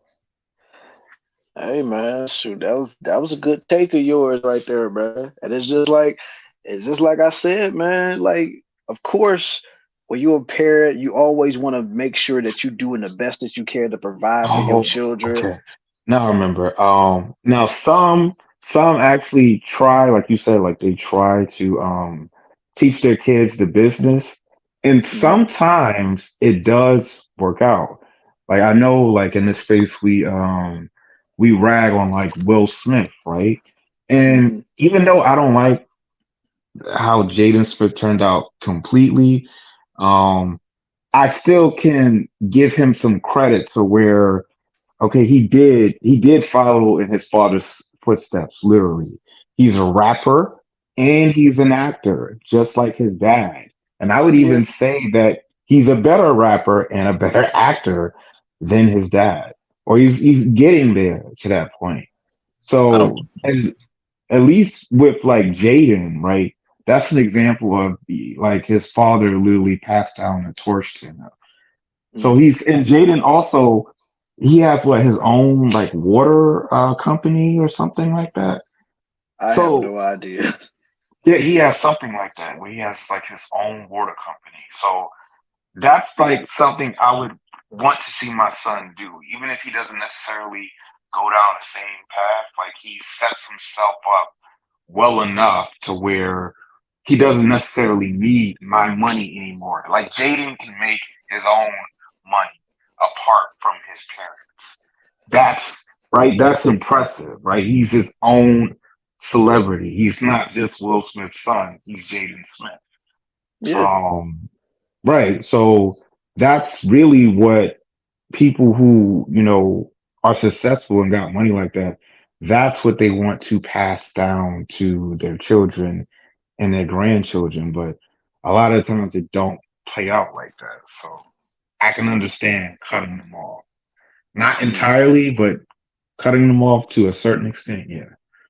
What do you think? Do you think like after a certain age, you gotta just say, nah, you grown. I've spoiled you long enough. You're on your own now. Because honestly, I think that's fair too. Oh, it's definitely fair. Like in my opinion, if I was in that position, and I know all of my kids are grown and they're able to function. That all of their body parts are moving great. They can do whatever they could do. Like, and if I see they're not doing what they're supposed to do, yeah, I probably will cut them off because it's like, look, it's my job was to take care of you while you was a child. Like, don't get me wrong, like Papa, Dad always gonna be there for you, but at the same time, you have to learn to fend for yourself because at the end of the day, I'm not gonna be here, what I'm saying, all the time. I'm not going to be around forever. So when I'm gone, what are you going to do? So Right. maybe that's the problem is you don't raise your kids to live wealthy, right? Mm-hmm. You leave it to the inheritance. So you teach them to fend for themselves. You send them out in the world on their own. They got to work and make their own living. But, someday when they're 40, 50 years old and you go and you pass on, you leave it to them. And hopefully by then they're responsible enough to do something responsible with it.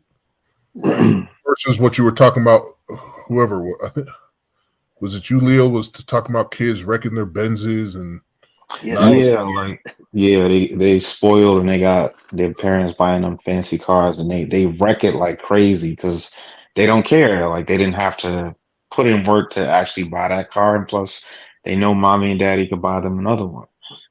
So maybe spoiling the kids is the problem, right?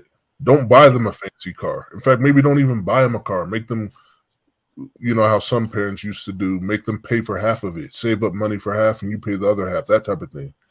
Mm-hmm. Don't let your kids live they're already going to live somewhat of a filthy rich lifestyle just by living in your house, and living your lifestyle, but you don't have to give them everything. Right. Let them work, let them understand the value of $1, but still give them the inheritance when the time comes. Right. Yeah. Because this makes me think about like a friend of mine that comes into work every once in a while. Like he fixes the machines in the hospitals and stuff, like the scanning machines, the X-ray machines and stuff like that. Because he just had a daughter not that long ago, and he was just telling me like, yeah, even though you and I both know that I make damn good money doing what I do, but I'm not going to let her think that I make that kind of money. So I'm going to let her think that we're struggling and this, that, and the third. But then when she gets a little bit older, then I'll let her know, like, your father was making this type of money and that type of money and stuff like that. Because he wants to instill values into his daughter. Now, mind you, he is a Filipino. So, but still, like he was telling me that that's what he was going to do with his daughter. Because like I said, she probably just turned maybe 1 year old not that long ago, but it's just the fact that he already laid the groundwork saying that he's not going to let her know that he got that type of money. Yeah, but like, especially if she's young and they know you got money. Kids already be asking their parents, to buy them like the newest Jordans, the PlayStation 5s. Yeah. Can you imagine if they knew that you got money, your daughter knew she's gonna constantly have her hand out for something. So I actually think that's smart. Yeah. And that's Yeah, one of the things he broke it down daddy to. broke. Daddy broke. Yeah. Daddy ain't got it like that. Yeah. You're That's gonna one have of to the get a job and figure out how to get whatever you want yourself. Yep. That's one of the things he broke down to me too. He basically was telling me that as well. I was like, man, that's actually smart, man. Because if you let your kids know that you got money to support them or right away, Like, of course, it's not going to register like when they're real young, but like once they get about 9 or 10 years old to where they really can comprehend things, shoot, they already gonna be spoiled. Yeah, but then taking that approach, you don't you deprive yourself of the high life? I mean, that's the question you have to ask my friends. Shoot. Like I said, he basically broke it down, but he just thinks like he just don't want his kid to be a spoiled brat. This was his words to me, because he's like, I want to, instill values into my daughter to let her know that you got to work hard for what you want. You can't just think, oh, daddy's gonna bail you out every single time you need it. Yeah, I mean, really, what it is you're preventing your children from being weak. Because in this society, you have to be able to advocate for yourself and work for what you want and go after what you want. And if that development in you is stunted, you're not fit for this world. You know what I mean? Because I mean, think about it, man. Having that type of money, even though a lot of people would say straight up, "Oh, I would love to have that type of money." That having that type of money that early in life that's a handicap, because it prevents you from really seeing what type of person you really are, because you're always going to be thinking the money is my safety net. So if anything was to happen, oh, my parents got this, or I'm able to get my hands on that type of money. I can do this, I can do that. But But I also think it depends on the parents too, right? Because my cousin, she's like a credit rep agent, and she makes really, really good money. And all her kids, they're very hardworking and well set up. Right there, I think both of her daughters are credit rep agents themselves, and they make good money. And then her son has like his own like courier business. So there's still like ways to do it. Like she spoiled them because I've been to like their little Christmas parties, and my God, like she got her daughters like literally everything they wanted. Her son got the PS5, the Xbox, an electric scooter, all in one Christmas, and like 1,000 all in one Christmas. Wow. Yeah, but she's still kind of, and it's maybe because she had her kids like work alongside her a lot. They still kind of learn the value of a hard dollar. Right? There you go. But there's a difference. That she even go ahead. There's a difference between making good money and having FU money. Like there's a difference between having to work for a living still, even though you make good money, and just being able to live the rest of your life on a yacht somewhere in the middle of the ocean. You know what I mean? So maybe her kids took up the trade and learned these skills because they knew that their mom didn't have enough money to let them coast the rest of their lives. Makes sense. That's a good point. And let me say this. I think the thing is, these young kids, they feel like because they got all this wealth, they got all this money, their world's at their fingertips, they have nothing to worry about.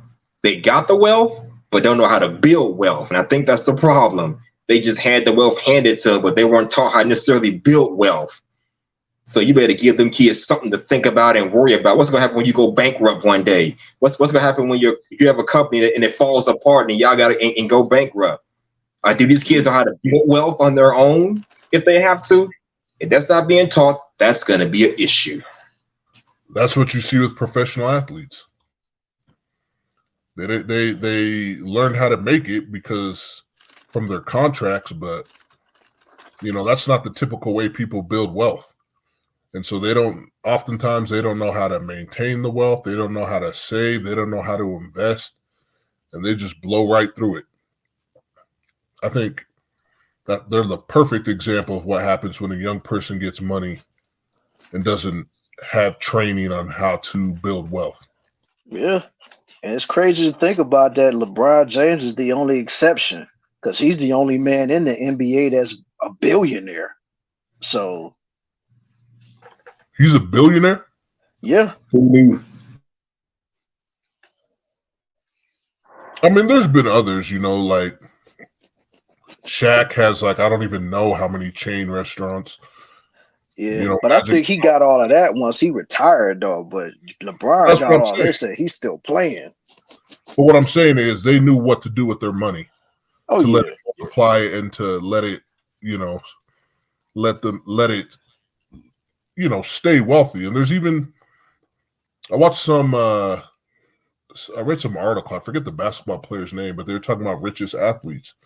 One of the richest basketball players wasn't even a superstar. He just took his 3-4 million that he made in the league and multiplied it to like hundreds of million. It's like, I think that these younger people are starting to realize after all the horror stories that they got to invest in something, because you don't really hear about athletes going broke quite as often as you used to. Yeah. I mean, even though nowadays they getting these big deals on their contracts, but yeah, they always got to think about it. That money gonna run out eventually if you don't do something with it. Like Zion's gonna be broke. Oh Lord! Don't get me started with Zion. This man, he knocked up 2 porn stars. He gonna be up to his kneecaps in child support. Corn stars, bro. And apparently he was paying one of them $100,000 a month in like allowance.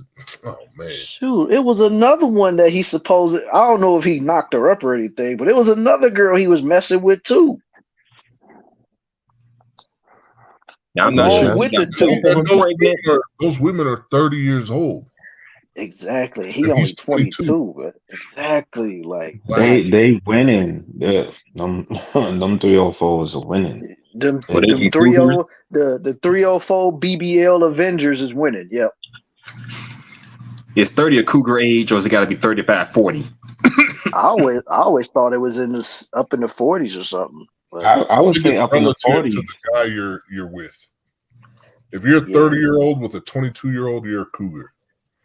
My point is that I was just thinking that. The fact that he's still in his 20s, because I've messed with older women. I was 26, dealing with 37, 38-year-olds. So that sounds kind of like a cougar. No, but like they're predators too, because like they're preying on young dudes with money, and like dudes who are young, you're really not gonna think that deep as far as like what type of woman you should watch out for or what type of woman you should be with. Like dudes are reckless, so that's easy prey. That's an easy mark for them, and like if they actually get one, that's like winning the lottery. Like. So yeah. And the problem, the thing about that is that's because these young cats weren't taught, game when it came to women. They weren't really taught what to watch out for and what's a treasure and what's trash. They probably got the same advice that we got when we were younger. Just be nice to her. Just do this, all that simp stuff that's probably gonna get them played. They weren't taught, the dark side of female nature, like I had to catch on to going into my 20s and had that abundance mindset. Because clearly he doesn't have a disciplined mindset. He got the nerve to sleep with a woman that's damn near a decade older than him and get her pregnant. Clearly he doesn't have no discipline. And a porn star. And fake body parts. I don't even know which one of her body parts is real. Yeah, I don't either. But before I fault them, thighs might be real. I don't know. That's probably the only thing that's real. Shoot. In that Bill Burr special, he came to Arnold Schwarzenegger's defense, sleeping with the maid, talking about how everyone was criticizing him. And he's like, well, first of all, how many of you men have ever faced temptation on that level? How many men have women throwing themselves at them constantly? I mean, like it's easy to talk about game when you actually need game, but when you're a professional athlete and you can be the quirkiest, nerdiest dude and still have dimes throwing themselves at you, I think that's bullshit. That's why I said it's like young dudes, they don't have that discipline or like that discernment yet. Like that's something you got to develop as a young man. So that's why I would say like the older women kind of know that. Because when you're young, all you care about is the chick looking good and being able to smash. That's it. As you get older, like you kind of start to see that. kind of think about stuff a little bit more deeply. So, I mean, to me, that's bull crap because, But I'm like, saying I've been what around. you're saying, No, but right? like, there's some dudes that like they really don't want to put in work to like get an attractive woman the old-fashioned way. Like, so just paying for it or tricking on them is like a shortcut.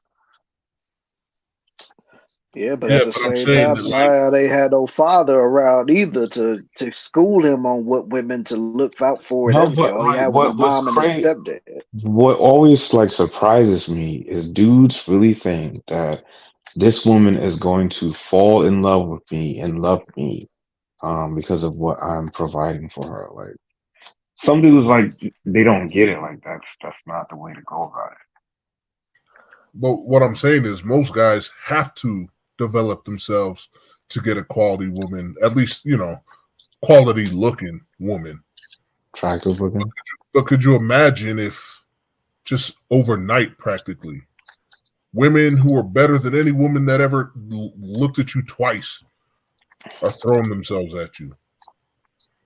You don't. Zion Williamson could walk up to damn near any woman, and she'll be interested. So how do you develop game with that type of environment, with that type of reality? I feel like it would take like that's a age. lot, Where man. you can say and do no wrong. That's a lot, man. Because for a Cause 22-year-old to have that type of playground yeah, in front of cause him, like when I was in the military, you sort of saw that, cause you have obviously like scrippers, escorts. You go to foreign countries, like there'll be women that are ready to just have a baby with you and get married to you like ASAP. Um, so it's like I've sort of seen it and dealt with it, but because I've seen how certain guys would turn out, like if they married like the wrong girl and they got messed over or they had a baby by the wrong girl, I was like, nah, I can't do that. But I was like, when I was young, I was a little bit reckless too. That's why I said it takes a little bit while to develop some good discernment with that. I don't think it's very rare, like a 20-year-old or a dude in his early 20s have that level of discernment. But I have seen it, right? What's this YouTuber name? Is it Kai Senat or Senate? I don't know how to oh, say you it. talking about that Twitch streamer dude? Yeah. He's really young. He's really young, but he has game. Like he's aware that these women are throwing themselves at him, for the bag, for clout. I think I seen a video to where like it was like a 40-year-old scripper slash IG model uh like came to his house and like recorded that she was at his house and then he had to cut her off. And he already knew what was up. So dudes can learn, but it takes a while. Yeah. But that is predatory. What you're saying. Yeah, because they again a 40-year-old scripper messing with like a 22-year-old dude that's he's got fame and clout. He's on YouTube and Twitch. She know what she's doing. Yeah, they know those. They haven't been around the block too much. They don't know. They don't know. I mean, seriously, it's not a coincidence that all these women messing with Zion are in their 30s. Mm-hmm. You know what I mean? They know what young dudes are like. They know how to wrap them around their fingers. Yeah. And what's her name? Who's it? Brittany Renner. She did that too. Oh yeah, she did that with PJ. Yeah. Yeah, that was creepy. Like she was waiting for him at like his She high even school said it. games, college She even said games. that. She was like, of Like course, she tried to play it off like, oh, it wasn't like that, but it was like that. It was like that. I don't know. I mean, it does also make me wonder who Zion has in his corner. Just as far as his Nobody team, he could count on. Shoot. none of his not teammates could be like, "Yo, man, look at what they're trying to do to you." Because man, now I he just got one think of them pregnant for sure, and another one who's claiming a maybe. I mean, at the same I time, mean, though, like if you really think about it, his teammates probably could have tried to tell him, but dude was always being built up as supposed to be the next LeBron ever since he was drafted #1 overall. So, a lot of people, he probably thinking to himself, like, man, why you trying to stop my shine, man? Like, come on, man, I'm young, I'm trying to have some fun and stuff like that, man. Come on with that. And I mean, it's not like he's a rookie anymore. You know what I'm saying? Like this is what, second, third year in the league, I want to say. Fourth So, year. okay. Yeah, well, I know you ain't a rookie no more. So I'm just saying, like, so he probably also looking at it like, yo, man, I'm still young. I'm trying to do this, that, and the third. But it's like, at his level, he's always, what I'm saying, like every single news media outlet is building this dude up as to be the next best. Now, they talk about this dude, Victor, whatever his last name is, that came from France. But before him, it was, Zion. Everybody always talked about Zion. Zion was supposed to be the guy to take it from LeBron. So when you got that type of cachet about you, of course you about to have them 30-year-olds and something always chasing after you. And plus, I mean, they not ugly. So of course he looking at them and he like, oh yeah, I could knock it down or whatever. But like I said, he probably thinking that he just got that cachet that can't nobody tell him nothing wrong until he ends up in the situation he's currently in right now. yeah, and I think money, like when you have, I guess when you're filthy rich, it just makes you feel like you're never wrong because, like, look how far you got in life. You got farther than anybody else. So people would be like, well, you're just saying this because, you're broke. Because I look at that Summer Walker situation where, like, Mm-hmm. she's got multiple baby daddies now. And she doesn't want to listen to anybody's advice because she's like, well, you can't tell me nothing. You broke. So it's Right, it's it's like money kind of like soups her head up too. right. Um, I don't know. I think in Zion's case, man, he's just like a little bit too wholesome, man, and a little bit naive. Because prior to these women, remember that white chick that put him on blast because he was on her, she recorded them doing like a Facebook, or not Facebook Live, a live chat or whatever. I think I This remember hearing girl something was a about this. plain Jane. I mean, an absolute plain Jane. And she has Zion on there, like, why are you so pretty? How'd you get to be so pretty? That's what he said? Something like that, yeah. Wow. Just like he's just like he's just like a wholesome but naive dude, man. And I think these women saw him coming from a mile away. Oh yeah, he don't know no better for real. Because if he think a plain Jane is beautiful, like my boy, what in the world? Yeah, honestly, I think he's just been getting like no play from women and like Yeah, He well, probably getting that did, big but contract, he got it now. he probably did, but just not on the level of a prawn star. Yeah, yeah, or only friend She star. probably took his soul, And, and now he's like literally, yeah, I guess it's. I mean, I think that's overrated because at the end of the day, they still like the same woman. You're still dealing with the same problem. Your soul is mine. but I don't think I mean, you see how crazy this Mariah Mills is now, but that's not how she presented herself to Zion. Nah. She's the most loving, supportive, encouraging, whatever game she was playing. Mm-hmm. And I wouldn't doubt the other one was like that too. Yeah. And now she's threatening the team, basically saying if you don't trade them, she's gonna leak all the tapes they done made together. So it's like, my God, boy, you just done made a mess down there in New Orleans. But even after all this outburst, she tattooed his name on her face.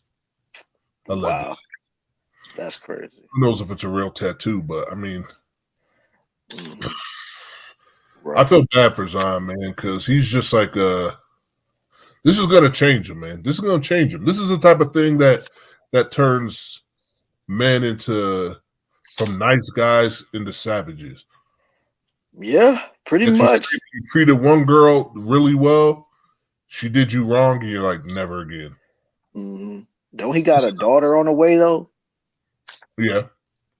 At least that one, the mother of that one's being cool. So yeah, hopefully right he won't have too much. Yeah, hopefully he won't have too much problems with her. But I could just see like when one girl drags your name and reputation through the mud like this, you're gonna have your guard up, from here on. Right. Which is a good thing for him. Mm-hmm. It's unfortunate, but it's good to protect himself. Yeah. Like this guy, he's already had from plain Janes to prawn stars just ruining his reputation. This is going to turn him into a callous shadow of his former self. Oh yeah. And plus, on top of that, dude need to get a better team around him, as far as like his consultants and all the other people that really like look out for him behind the scenes and off the court and stuff like that. That way that they can feel the women out that's supposed to come in his his path and stuff like that. So that way he don't end up in the same situation that he's currently in right now. I really wonder if he has a team at all though, because when you look at the. Watch the video of the baby shower. None of his teammates were there. Wow. And it looked like not even his parents were there, his mom. I'm pretty sure his mom probably wasn't with it because, she's an OnlyFans model. So, and plus it's a video that I've seen that she literally just twerking it out and doing splits on the table, lifting the dress up. You see the booty cheeks all going up and down, the BBL booty cheeks, I should say. But yeah, and then there's also a video of her out there fighting. So yeah. Yeah, that's the thing. Zion's isolating himself, it appears. Yeah. Because JJ Redick even said he's an aloof teammate. Right. He looked the part though. I don't know, man. Zion's actually my favorite player in the league. Yeah, if he actually were to stay healthy and slim down a little bit, he actually could be a force to be reckoned with in this league, man. He just, yeah, he's just, I don't know, man. I'm rooting for him. I try to remember that despite all the rumors and the social media gossip, like that's a real human being going through this right now. Yep. Sure is. Zion, from the looks of it, tried to take care of this girl, tried to treat her well, but can you imagine being salty because some guy's no longer giving you $100,000 a month? That's crazy. Enjoy it while it lasted. Right, you exposing messages and everything. All right, I see my boy Blue didn't hit the paddle, man. What's going on with you, homie? You got something to say on this matter, my guy?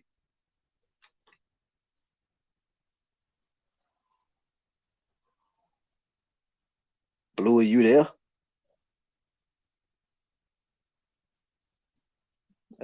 Blue?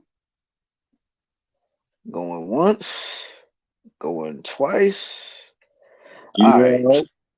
Oh, there you go. Yeah, I was on mute. Yeah. What's going on, homie? Shit, it's cool.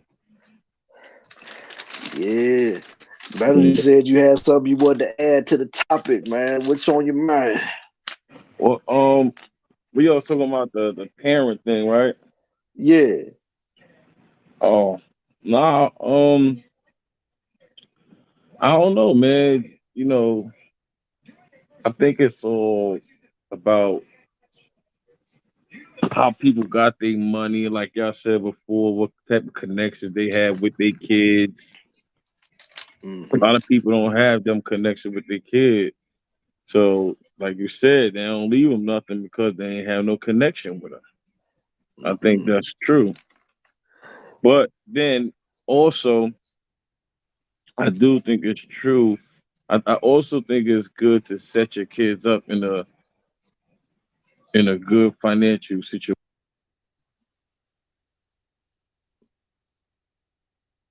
Did you cut out? Can you hear me? Yeah, I hear you now, man. Uh, I think sometimes people don't. What was the last part you heard? That was basically it. When you said people don't, then you just zoom. Oh, yeah, I think people don't have the, like I said, the relationship with their kids, but also I think some kids may not be don't know how to deal with money, so they don't want to leave them the money because they don't know how to deal with money. Right. You know what I mean? A lot Yeah. of people don't know how to deal with money. They get money and they blow it. So I think it's a insecurity feeling of them working all their life, working majority of their day to build their wealth, and then having a fear thinking a kid may just throw it all down the drain. Yeah. That's definitely a possibility, but yeah, that's definitely. Now, if you had kids, how would you go about it? Uh, well, if I had kids, I would. Well, first of all, if I had kids, I would like gauge them to see like where their heads at as far as like how would they be able to work with financial situations and stuff like that before I even decide to talk to them about like the family business and stuff like that, because sometimes when you got that type of money and then you're raising a child while you're wealthy, sometimes you got to really see how your kids maneuver when it comes to stuff like that, because sometimes you could definitely tell like if a kid got that grit, they got that grind and that that ambition to actually want to do something.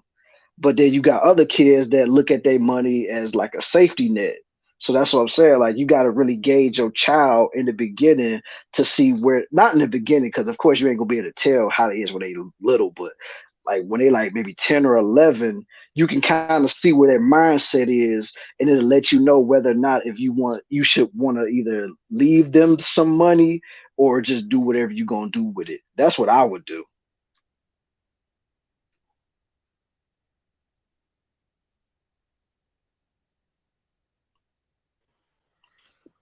So, one thing, I mean, if it takes too long to explain, then you don't gotta do it. But I was curious, what Real is the quick. Russell Simmons thing all Hey, about? hey, Ray, hold on. Let me land real quick, please.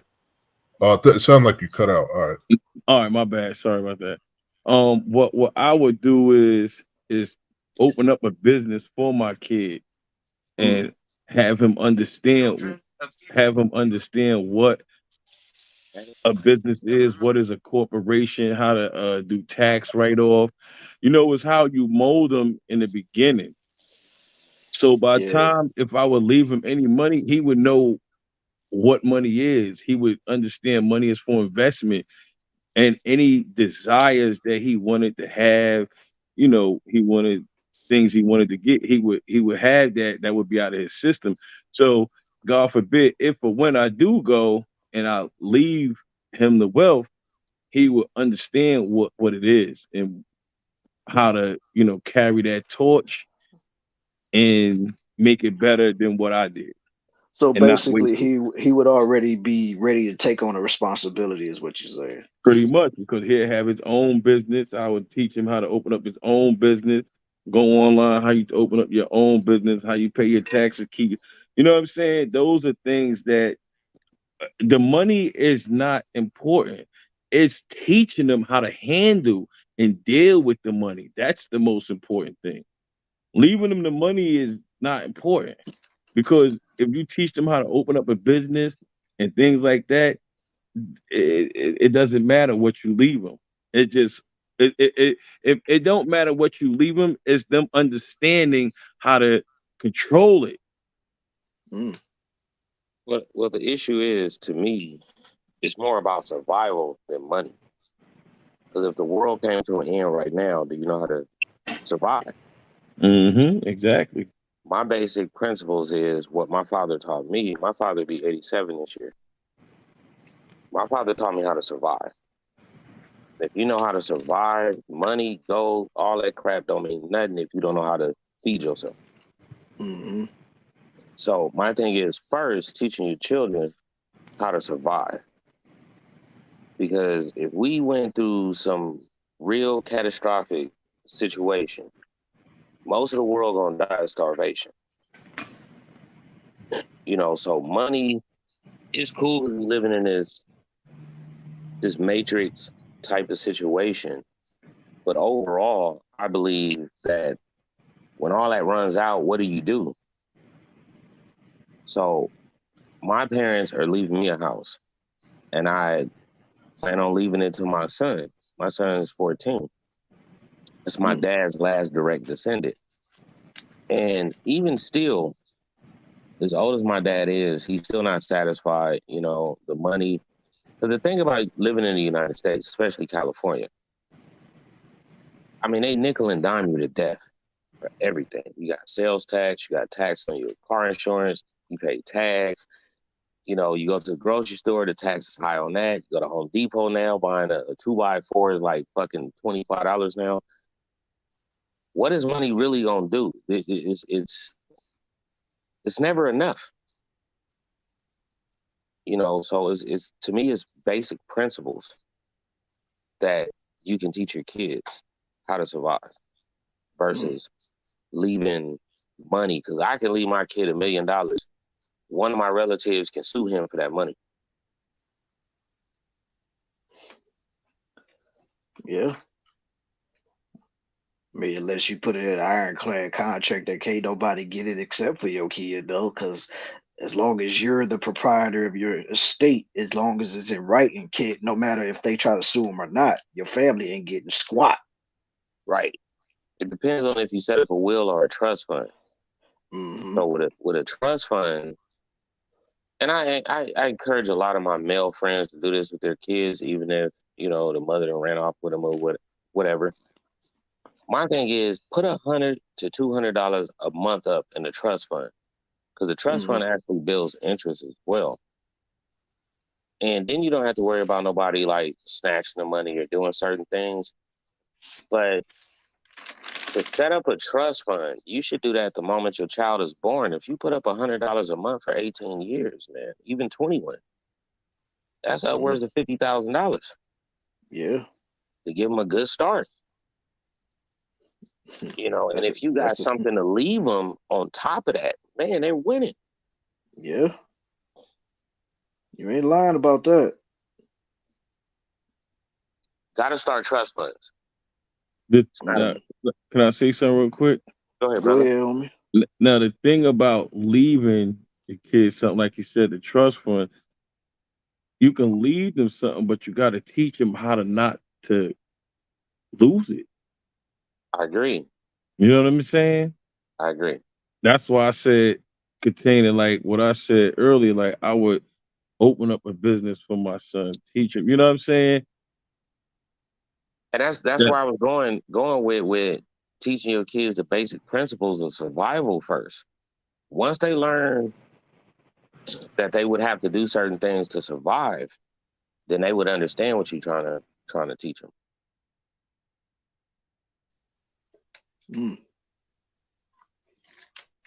Yeah, I mean, could have said it any better myself, man. That's some real talk right there. Let's understand there's a different mindset from when people have money, deal with money, and have businesses versus when people work and don't have money. There's a different. We all look at things differently. Right. So nobody's better than you know what I'm saying? Nobody's better than each other, but we just look at things differently because of experience. Right. I always encourage people to get their own house, get your own business. Right. You know what I'm saying? Because it starts there of you having control. And stop. I tell people, stop being on a cycle. When you on a 30-day cycle, you gotta pay rent versus if you own a house, you got a mortgage, still gotta pay your mortgage, but you could play with the time a little bit more. Right. Let me ask you this. Go ahead. Do all you guys have a wholesale license? Do you know it's free to get a wholesale license? Don't never let nobody tell you, oh, I get your wholesale license, give me $500 or $600. They're extorting you. It's extortion. You can get online and get a wholesale license, whatever state you in, whatever county you in, depending on A what type of wholesale business you license want. for what though? Anything. You can do it for Huh? food. You can do it for clothes. You can do it for shoes. I mean, you can do it for anything. But once you got the wholesale license, now you're the middleman. So you can buy things at a cheaper price and sell it as well as they do in a liquor store, or a liquor license Now, is different. But do you say a wholesale license? You mean having an EIN number? no, not an EIN number. That's the difference. But the wholesale license is free. Nobody, you shouldn't have to pay anybody to get a wholesale license. Whatever state you're in, like I'm in California, I got my girlfriend wholesale license, and it depends on how you set up your wholesale license. You can do online business. You can go downtown LA and buy a bunch of like pro clubs, t-shirts. You can do what is the name of that business, babe? Down the street, Michelle. Oh, she can't hear me. Anyway, it's like a food business where all the liquor stores around here go to get all their chips and sodas and potatoes. Restaurant Depot. You can use your wholesale license there. You can set up a whole liquor store in your own house. So if we're talking about setting up business for our kids, start with that. Get a wholesale license. Set your garage up to be the neighborhood liquor store, or not even a liquor store, just a market. And that's a start right there for your children. That's something to teach them. I think in Jersey the laws might be a little different. Wholesale licenses are free though. No, I don't care what state you're in; they're free. You don't No, have no, to no, no, pay. no, no. I'm saying far as setting up something at your home or something. I'm thinking. Yeah. No, as long as you're not selling like tobacco or liquor, if you're just selling like simple potato chips and just candies and goods, you should be fine with selling that stuff out of your house. Wholesale license. A wholesale license. I didn't learn about this until I was like 35 years old. I'm 40 now, so Hold on. A wholesale license free. yeah, it's free. Most people don't know that. Get ready to sell online. Take your business online. Need help with sales tax, marketing, apply for license, get yours. I'm just trying. No, when people say things, I do.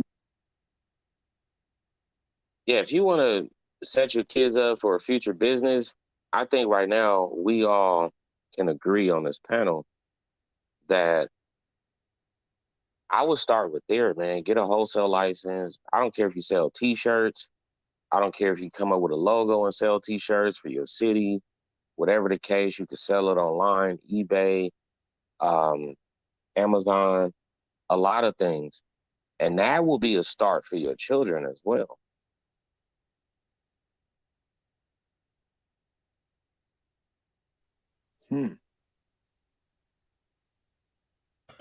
How old you got to be to have a wholesale license? As long as you're 18 and over. Because I had this friend in high school who was always selling candy bars. He just walk around with this box of chocolates and just people just buy. So I'm wondering if I had kids, maybe I could use a wholesale license to get them snacks to sell on their own. Exactly. And you file your taxes twice a year, depending on how you want to do it. You can do it twice a year. You can do it once a year. And the residuals from the taxes, you would get more back than you would working.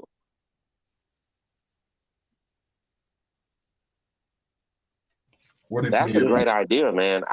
If you got your wholesale license and you actually went to a wholesale spot and bought the product at a cheaper price and sold it what they sell it at the stores, and you had your kids to do it, man, that's a great idea, man. I didn't even think about that. Especially that's all I be seeing these kids out here be selling water on the side of the street and stuff. So if somebody could have like a wholesale license, they could turn a pretty profit for that. Because look, my thing is this: the reason why I brought up the wholesale license, for years, people couldn't understand how motherfuckers from any part of Asia was coming over here opening up liquor stores and 7-Elevens The and all this wholesale other shit. license. Right? They came over here, got on a visa, got the wholesale license, and then American gonna classify them as white. So they gonna give them business loans and some more shit. So they gonna be able to open up the building and some more shit. So if you get the wholesale license, you work out of your house, you're able to put them out of business, bro. Now, another thing I want to bring to the table was real important. What's real important is credit, and also like when you have a kid or somebody, add them as an authorized user. Ooh, that's a good one. You feel what I'm saying? Yeah, add them as an authorized user, and they don't gotta have the card or nothing. But long as you're paying your bills on time and everything on time, they will inherit that too. That's another thing what these crackers do. They pass down their credit by adding them as an authorized user. Yo, because I be wondering how motherfucking 18 years old got a fucking live in a condo in a BMW. How? And you how the fuck you know what I'm saying? I figured it out. Because he got good credit.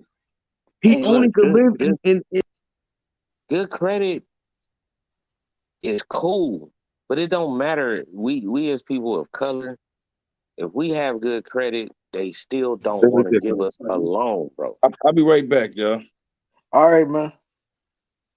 They don't want to give us a loan when you have good credit. So here's the thing. I say, fuck the credit. And that's why I said do the wholesale, because what happens is, let's just say, look, I was staying in London for like 2-3 years. And I know y'all done heard me on this panel before talk about me staying in London. Oh, yeah. The pandemic happened, right? During the pandemic, they was offering them PPP loans, right?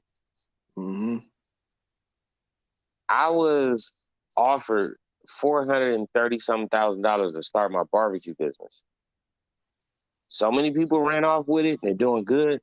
And there's a lot of people in prison over that PPP loan, man. There's a lot of people doing 15, 20 years over that PPP loan.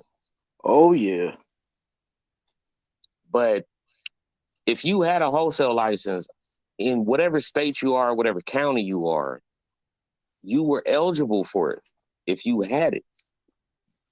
And they were giving you the money to hire employees, to get your business started. They were giving you enough money to get you a location and buy it. They were giving you this money back. The trick and the trick to it was, once you did that, you couldn't spend the money for 45 days. Then you don't have to pay it back. But what people were doing, they were getting the money, spending it, using it the wrong way, and a lot of motherfuckers got some time. Federal time too. It ain't even state time, it's federal time.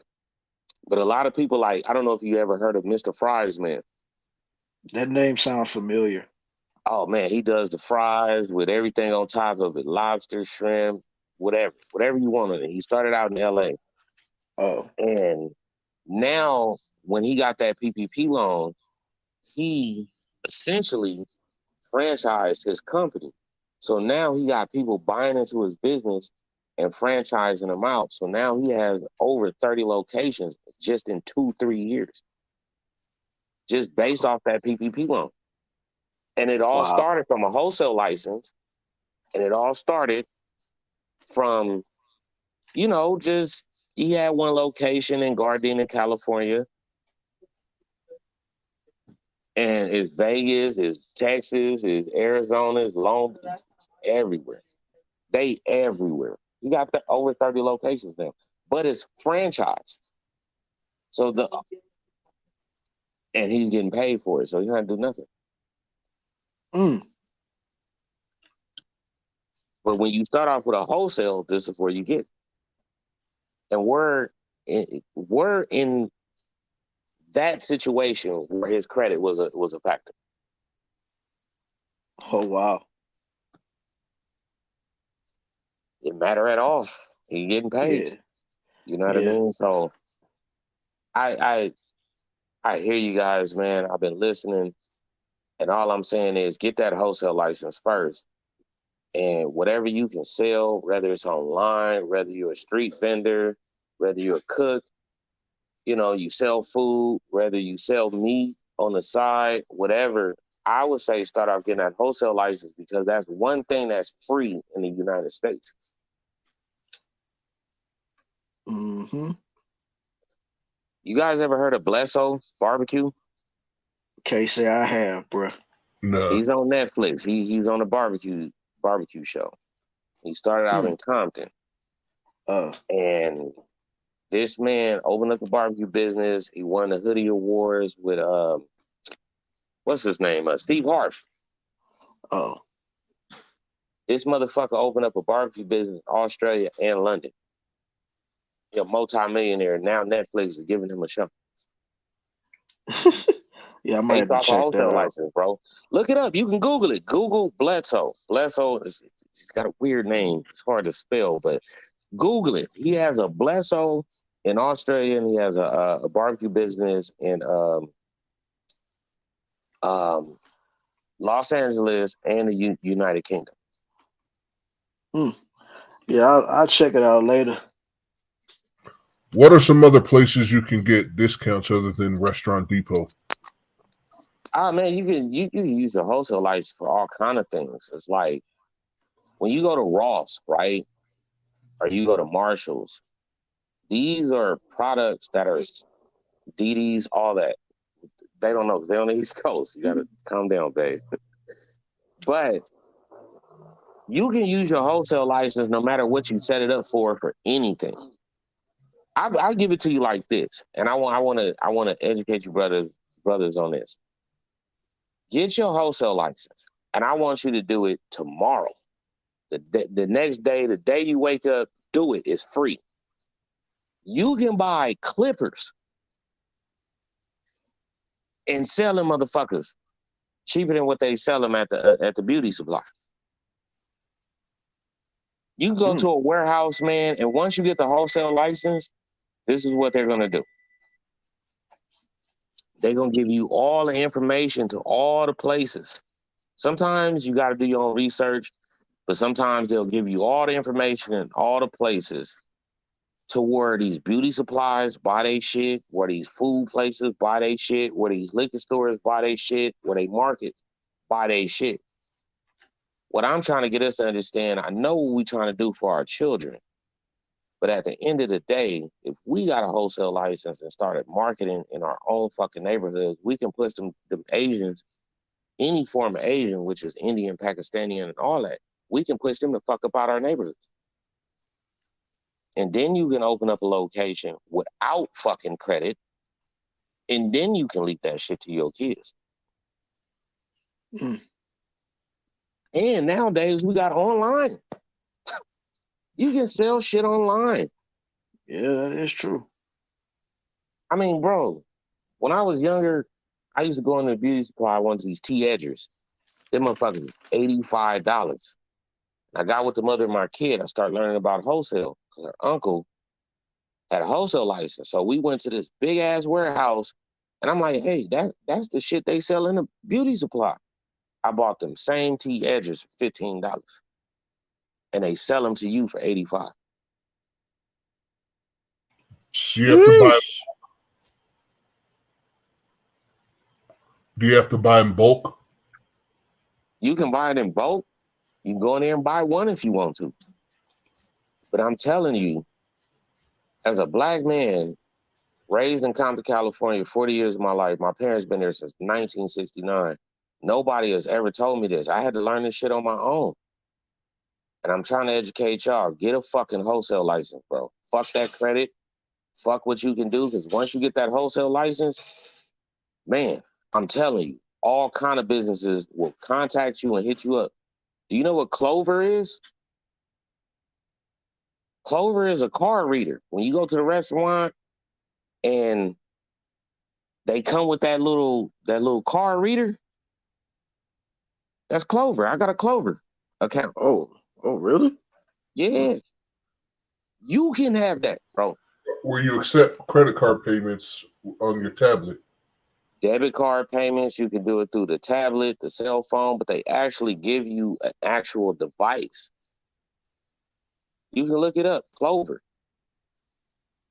I'm telling you, it's so much shit Black people can do, man, but we got to put the effort in. And I'm telling you, I hear it, man. Leaving kids something, this and that. I'm telling you, that wholesale license is going to be the key. That's how Donald Trump got rich. And his daddy only gave him like 1 million, 2 million. Like, nigga, you got to figure it out. He ended up being a billionaire. Know what I mean? It's not about the credit. It's not about this and this and this and that. It's about establishing a business to where your kids can keep the business going. The credit ain't gonna matter.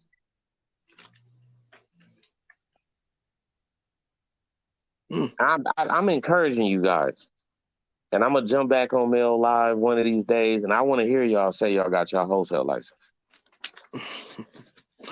It's definitely something I'm gonna look into. That's for sure. I mean, how these foreigners come over here and open up businesses in our neighborhoods, bro? Yeah, if it ain't Asians, it's Arabs. Well, that's part of Asia too. Eurasia, Asia, whatever the fuck they want to call it, man. But it fucks me up when I go to a store and is Filipinos, is motherfucking Vietnam, you know, South Korea. How the fuck you open up a store and you fresh off the boat? How?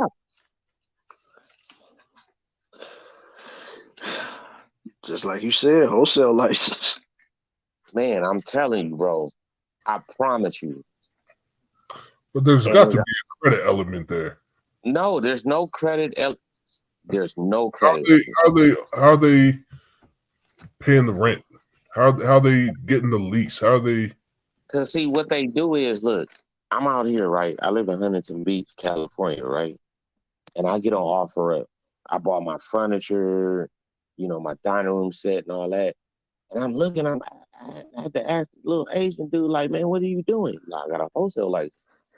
What they do is the shit that Home Depot throw away, the shit that Walmart throw away, you know, when people return shit, they go buy it at auctions. Wow. Through their wholesale license, and they get on offer up and sell it to you way less. We can do this, bro. We can do this. Man. Crazy thing is, I actually believe that. I heard of those auctions because, you know, when people return things to Amazon, they don't restock it on the shelf. No, they're not going to sell it brand new anymore. Put it on a pallet and, you know, go ahead, bro. Auctions, they sell pallets of return to Amazon products. Right. So that, you know, my thing is, that's what I want to encourage right now. When I jumped on this live and I heard what y'all was talking about, because I didn't know what the topic was about. That's the best thing you can do for your kids. Get a fucking wholesale license, start selling shit, buying shit as the middleman, and sell it from your home, bro. Even if you got to sell shit online, do it. You might know somebody who know how to paint shoes. You know, when I was in London, they call them trainers. You know what I mean? They call sweatsuits jumpers. You can come up with a design and put it on some regular ass jumpsuits and sell that shit online. You can do the logos of whatever the logo of your fucking state is. And you can sell that shit. You can set up a canopy on a beach somewhere or wherever they do markets. You ever seen an open market, like a open market, flea market, whatever? Yeah. You could literally get a designer with your wholesale license, to put these logos on these clothes, and you can go set up a fucking canopy and display the shit and sell the shit and make money. And you ain't never got to work a day in your life. That's all the work you gonna do.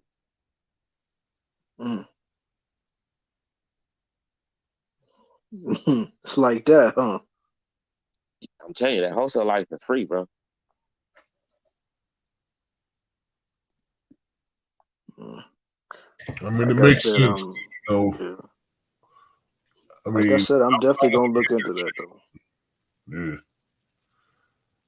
I've always wondered that myself too. It's like how somebody can come here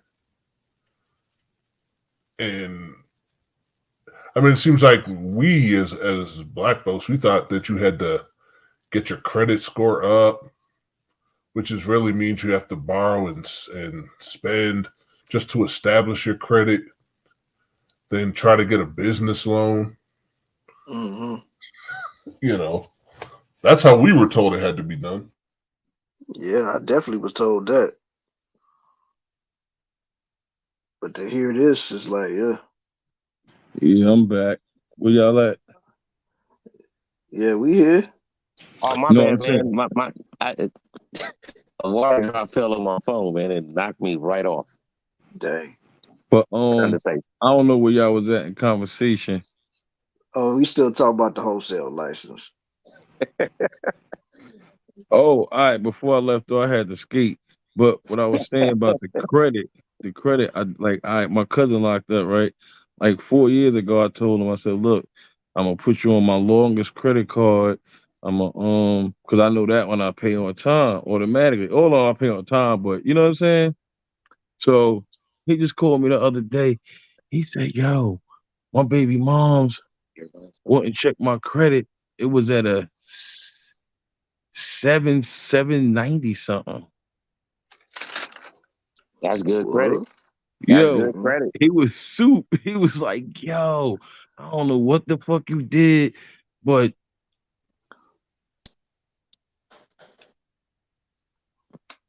I'm gonna tell you what credit would do in that situation is help you get a home, help you buy a car with so much hold less on, down. hold on. I had got cut off. Sorry, What the brother. no, I know, my bad. And now when he come home, at least he'll have credit. Mm-hmm. You know what I'm saying? He could bust some moves and shit. But that's just all what I'm saying is we got to learn how to pass down our good history payments to others that want to build their credit. But the credit is only good for so much down on a house, so much down on a car. And the reason why I brought up the Well, wholesale fuck the license, car. Fuck the car. Go for the house. well, you go for the house. Look, let's just say your mama got the house and you staying with her. But I had, this high value man shit and all that bullshit, that's bullshit. Ain't nobody high value unless you contribute to fucking society. And to me, a high value man is a blue collar working ass man. Because if the motherfucker wasn't out there on them telephone poles fixing the fucking electricity, if the motherfuckers wasn't out there fixing the main line for our water, we wouldn't have shit. I work for Frontier. You can Google that too. I supply the motherfucking internet and the power for the fucking police department, the fire department, the hospitals, everything. If we wasn't around, nobody can call 911. The credit don't mean shit. What I'm saying is, I done watched it for years. I'm 40 years old. I could never figure out how this motherfucker just opened up a Chinese spot. You got a Chinese food restaurant in the neighborhood. You own a liquor store. You own this. These motherfuckers came out here on work visas and got a fucking wholesale license and took over my whole fucking neighborhood. All right, chill with all the cussing, my guy. Now, I'm sorry. It pissed me off. I can see that. I see that. I get what you're saying with the wholesale because that definitely opened my eyes to some possibilities that made sense out of things that didn't make sense. But I also see what Baloo's saying with the credit, right? I do too. But see, last year Me and my dad, we were trying to do this joint thing, right? And we couldn't get a loan because my whole life I've avoided credit. Credit, right? I never needed it. I've avoided it. I never got credit cards. I didn't take loans, nothing. And so I had no credit. Right. I like not even bad credit. I had no credit. And so my dad was like, look, we're going to put you on my card. And, you know, this card that because my dad has good credit. And in like 6-7 months, I got a 7-something credit score. Right. See, that's what I'm talking about. I mean, you can do that with a secure card nowadays. No, but it's different. It's different. You can't. A secure card is different than you being an authorized user, because with a secure card, you're not obtaining the history No, of but it consistent bumps your payments. credit up. No, you have to make the histories. What I'm saying is obtaining the history. You got to make the histories. Right. But there's two different credits. But the downside is, y'all remember when parents were opening credit cards in their kids' names and ruining their kids' credit. Right. And that's what the whole topic was, now that I, when I came in, about leaving our kids something. And I'm telling you, the credit is cool. That was something I would say the 70s, 80s, 90s. Now, I'm telling you guys, if you really, whatever state each of you people live in, get online and get a wholesale license, no matter how you want to set it up. The credit don't even fucking matter. They're going to give you fucking loans. The fact that you got a wholesale license. And that's why these foreigners come over here and open up businesses in our fucking neighborhoods, because they get these type of work visas and then they get these wholesale licenses because they're free. And then they start offering you hella money. Is that the same as a sales tax license? No, not at all. Completely different. Because it's like, look, this is what I'm trying to explain. And I promise you, if we jump back on this live, you guys follow me on YouTube or whatever, I'm not asking nobody to follow me on YouTube, man. I'm just a regular man. I live with my girl. I live in Huntington Beach. I'm just a regular dude. But I know what I'm doing for my son, and I know what I'm trying to do for her children and for her, right? You open up this wholesale license, you don't even need the fucking liquor store in the neighborhood no more. You can sell shit online and do great. You can have employees you don't even fucking meet. It's free. And watch how motherfuckers contact you, email you. Like, I wish I could show you right now, bro. I'm still getting offers for $350,000 to open up my business. They don't care about my credit, bro. Well, I'm looking into what you're saying as you're speaking. And where I live, they're saying wholesale is not subject to sales tax. No, I told you that earlier. No. Something about I'm reading on how to wholesale real estate, which I guess is a thing. No, don't wholesale real estate. Just a wholesale license, period. Real estate is a whole different ball game. Yeah, but they say you can wholesale it. Wow. What state are you in? Colorado. Oh. That means you can buy some land under wholesale, and let's just say a Chick-fil-A or McDonald's or something want to build on that land, that's where that would come into play. I don't know, man. You might have to jump on that, man. That's what I'm saying. I mean, once you started talking, I was like, it opened my eyes to some possibilities. I put it to you this way. Opening up a wholesale license, doing small business, being the middleman, and people have to buy it from you like at a high demand. You could be a millionaire in like a year or two. I don't know if you know, Huntington Beach is a very expensive place to live, man. I grew up in Compton, California all my life. I knew Eazy-E. I grew up around celebrities. And You guys are smart, man. I've been on Mel's live a lot. I recognize voices. I heard you guys. I'm telling you, man, get y'all wholesale license. Do that shit later on the day or tomorrow, whatever time. Watch your profanity. Get it. Mel done fell asleep again. More likely. Trust me, brother. Once you get that wholesale license, you're going to start getting emails. You're going to start getting calls. People will be like, hey, you know, can you do this?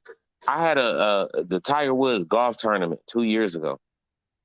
I had a guy hit me up like, hey, man, we want you to come out here and barbecue. I didn't have the barbecue pit to do it, and I didn't have the manpower to do it.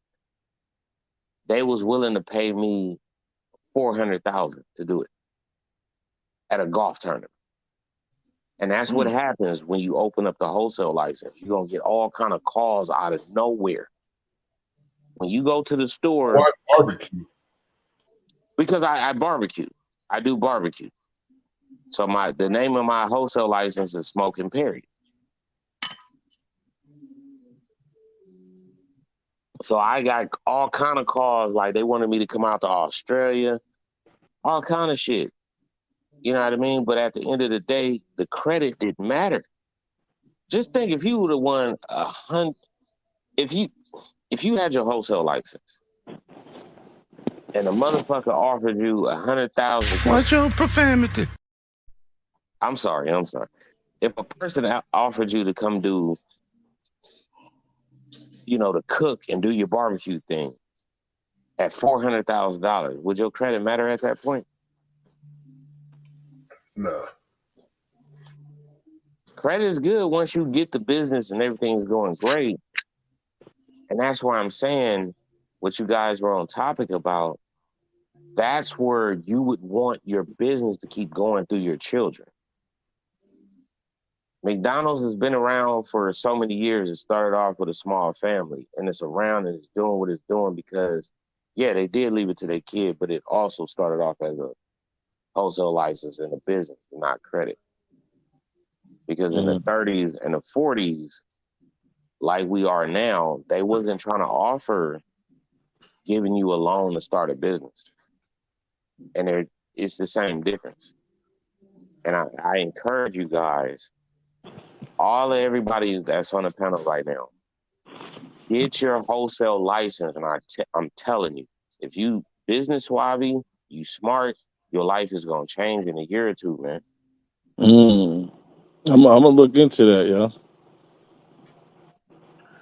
Well, I definitely said I was going to look into it, so. The male got to stop falling asleep. I know they had all that. And what's the process? What, you just do it online and they just send it to you? Okay, in California, when you sign up for it, they'll call you and they'll walk you through and help you do it. And then they'll tell you, are you near a printer or do we need to email your wholesale license to you? Just like that, man. It take all of 45 minutes, bro. Now, the wholesale license is for what? Anything? It depends on, you can set your wholesale license up for anything. Come here. I want you to say something to him. Did I get you your wholesale license? Yeah. She's 30 years old. This is my girl. Her name is Michelle. Her wholesale license is set up to sell beauty supplies. Not beauty supplies. Yeah. To work online. You can sell online. My wholesale license up is to sell food, but it don't matter. You can use your wholesale license for anything.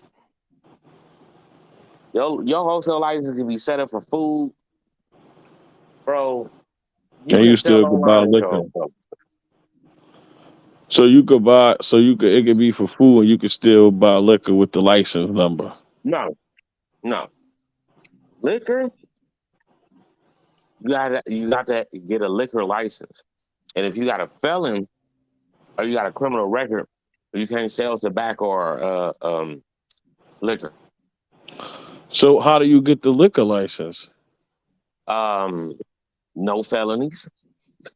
That's number one. No, I get that part. I get that part. But you can.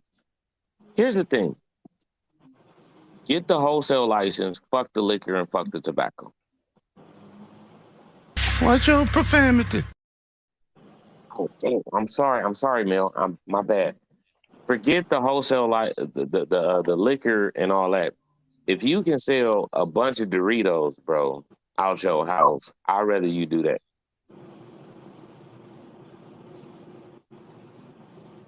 The liquor, don't worry about that, man. Like I said, you can put logos on a t-shirt, you can sell it online. Your wholesale license can be set up for food. You can still use it to sell things online. You can still open up in whatever city you are. You can put up a canopy and put up, hang all your clothing up with your logo, and you can sell that even with a food wholesale license. So it doesn't matter how you set up your wholesale license, as long as you have it. That's all that matters. Your girl who sells beauty supplies, is it private label or does she sell other people's brands? I mean, Amazon is set up to work with it as well.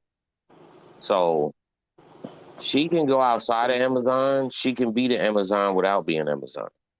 She don't need a large corporation to sell her own product, because there's a big warehouse. Like when you go into a beauty supply store where they sell the weaves and the whatever type of chemicals, whatever grease, whatever shampoos and all that.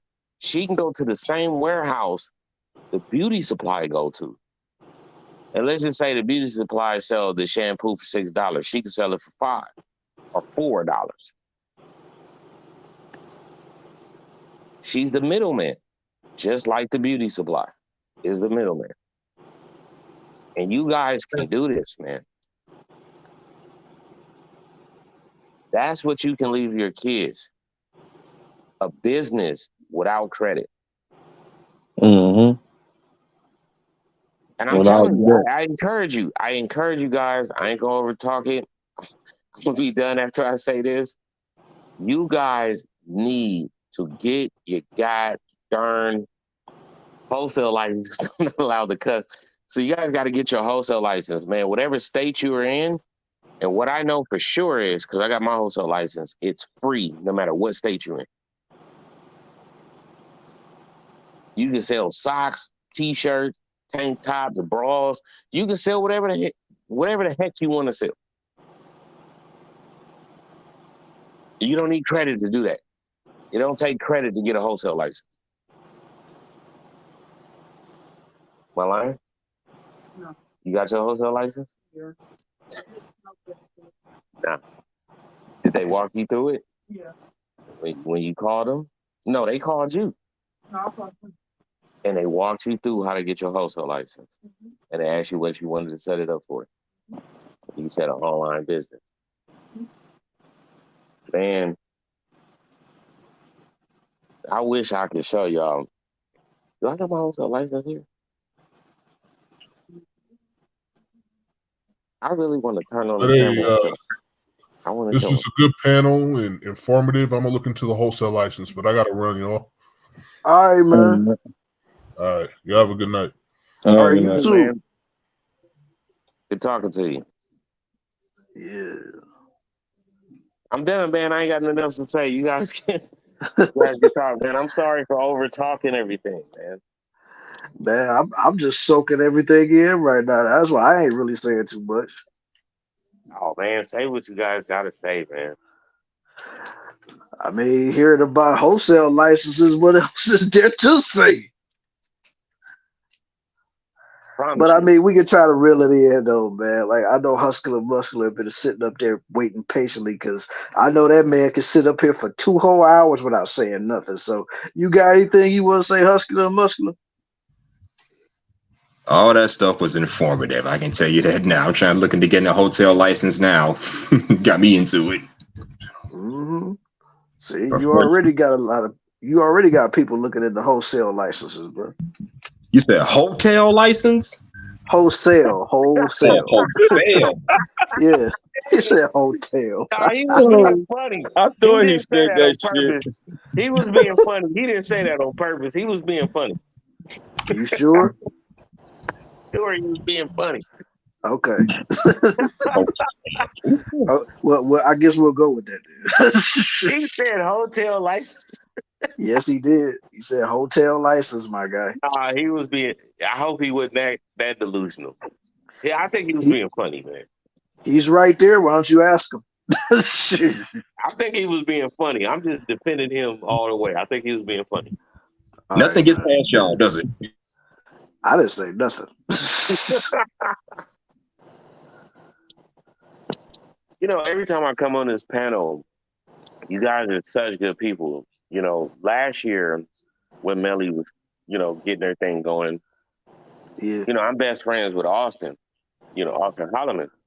Yeah. And I remember it used to be heated on her panel. And it just settled down. I hear the same voices I've heard back in 2022. Mm-hmm. And you guys are good, positive people, man. And there's nothing wrong with a laugh and joking, but man, it was heated 2022. And the word is right now, man, I enjoy it, man. I enjoy listening to all of you guys and hearing the same voices I've been hearing for over a year. You guys are great people, man. Appreciate it.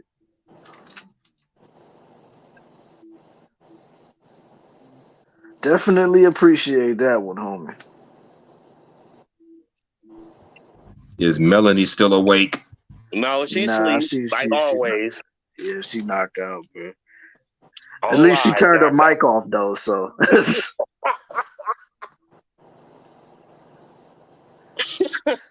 Cause I mean, shoot, she was telling me she was about to walk the dog. Next thing I know, we sitting up here damn near 3 hours in, and it's like, dang, she done went quiet. Yeah. I noticed when I cuss though, something pop up. Oh yeah, man. Like, I mean, I'm not, you know what I'm saying? It don't really matter like if you cuss. We just trying to keep it at a minimum, you know what I'm saying? Like, cause you was just going on an F tirade. I'm like, dang, bro. Yeah, I can't stand them foreigners coming in there taking up our neighborhoods, man. They put me on the F-bomb all day. I can tell. Yeah, like I said, if you just said it once or twice, I wouldn't have said nothing. But you was like F them, mother F. I'm like, dang, okay, jeez, let me reel this in real quick. I'm sorry, I won't do it again. Yeah, because Melody, she's still trying to keep everything cool for her channel, man. And since she's knocked out right now, I got to make sure everything is running smooth on her stuff, man. So. That is the sleepiest person I ever met. Well, she a morning person, so she was sleepy. I used to be a morning person, but I started doing graveyard shift, not so much anymore. Yeah, I ain't never been a morning person, so I can't relate. Like I said, I mean, don't get me wrong. I had jobs where I worked in the morning, but every time I came home, I was always out like a light. At least with the morning, should get the day over with. Shoot. Yeah, I mean, you get the day over with, but shoot, every time I came home and took a nap, like, I mean, don't get me wrong. When I took a nap, it was still daylight, though, but still. But it's just the fact that knowing that a brother had to go to sleep early just to wake up early again. It's like, ugh.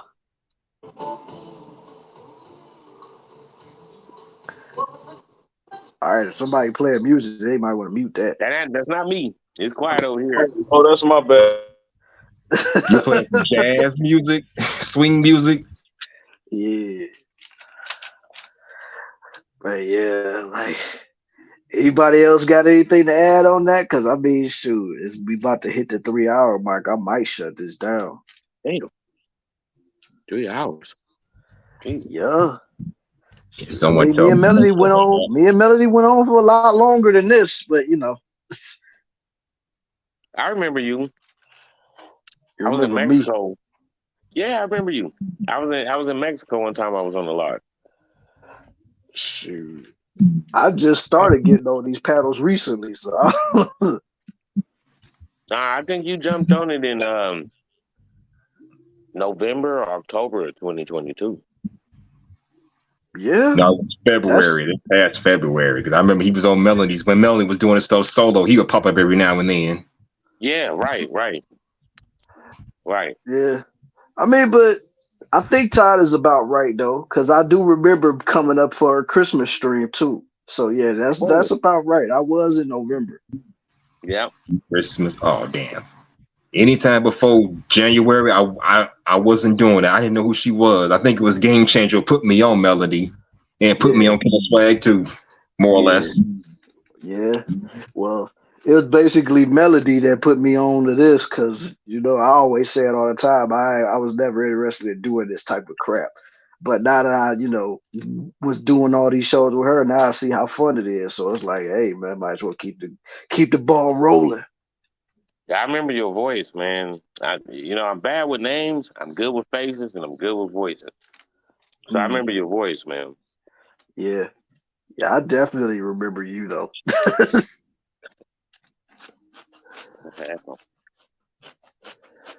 The thing is, look, man, I encourage all you guys, go get your wholesale license and see how things work out for you by the end of the year. I'm telling you, things are going to be so positive for you. And then you're going to realize, I could have done this a long time ago. Well, I ain't never know about no wholesale license until tonight, so. Well, he ain't lying. I'm looking at it right now. Like, ain't no point in me lying about it. Shoot, until you came up on this panel, I wasn't thinking about no wholesale license. Man, you can elect to pay your taxes once a year or twice a year off your wholesale license, because what happens is, I know in the state of California, once you get a wholesale license, whatever city you in, you have to get a business license. They will automatically give you the business license. You don't have to pay nothing or do anything. Okay. So I don't know how it works in different states, but I know getting a wholesale license, man, screw them people on the markets, the bodegas and all that. You be the bodega wherever you live at. You be the market. You sell whatever they sell out them stores, man. You can sell that.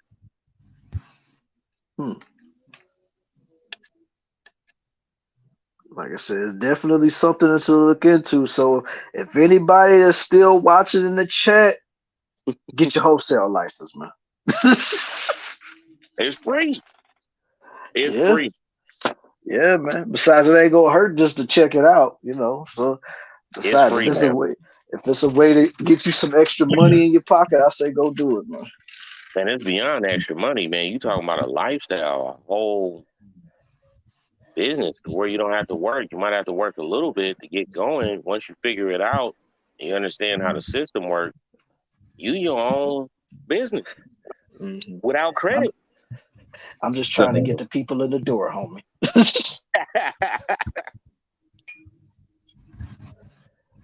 Like I said, after that, then it's on them on what they do next.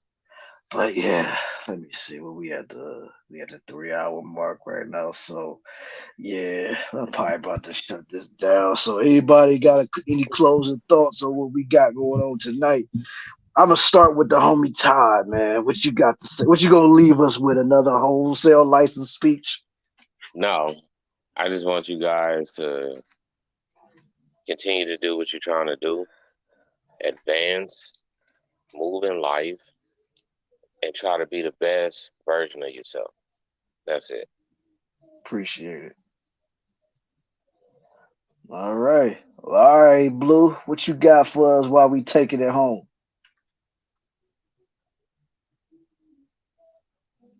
And Blue fell asleep. No, he was just up a minute ago, so I know he ain't knocked out. If he is, I'm like, shoot, he go to sleep real fast.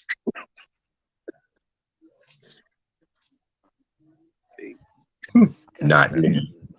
Yeah. Well, I mean, we'll go back to him afterwards. Like, what you got to say, Husky Little Muscular? As far as the main topic is concerned, I said you're going to pass on wealth to somebody. Make sure you pass it on to the right person. Just like in everything else in life, choose your partners wisely and choose who you're going to hand your wealth over to wisely. Choose your beneficiary wisely. But like I said, the problem is these kids get wealth, but they don't know how to maintain and build wealth in the event that something happened, you know? So I think it's important to understand how to not only obtain the wealth, but at the same time learn how to possibly build the wealth up. Right. That's just my final thoughts on it. That's what's up, man. Appreciate the final words, my guy. All right, Baloo, man, is you finally about to come back to the mic, or do I have to shut this thing down, bro? He sleep.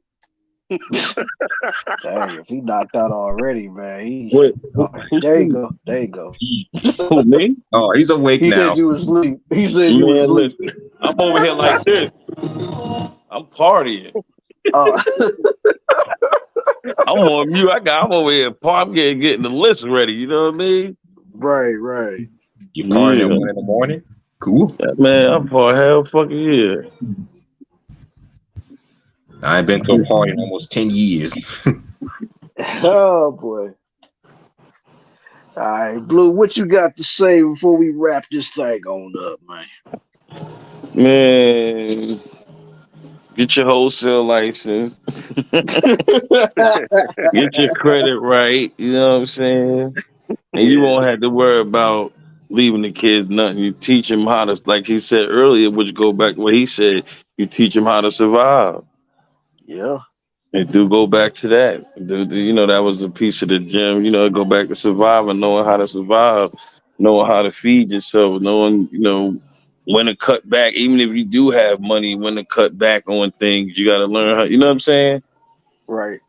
Still, even if you got money, you got to live like you ain't got no money. Absolutely. You know what I'm saying? And that's people's problem. People have money, they want to live like they got money and keep up with the Joneses, and you know what I'm saying, and they ain't got shit. Yeah, that's their problem right there. They too busy worried about that. Yeah. You know what I'm saying? Yep, that's it. That's all I had to say, Willie. All right, man. Appreciate that.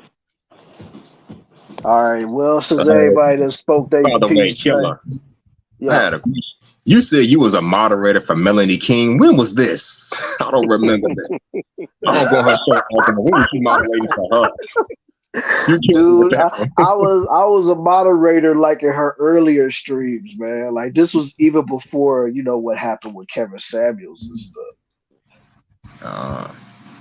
I used to listen to her content back in like what 2021, 20 something like that. Yeah, because like when she started going live regularly, she asked like a bunch of people in the chat like whether or not who wanted to be a mod, and I just said me. Now I didn't think she was gonna give me a wrench, but she did end up giving me a wrench. So from that point on, like every time I would have like some time, you know, when I was on my lunch break or my regular break, I would always go in and patrol the chat.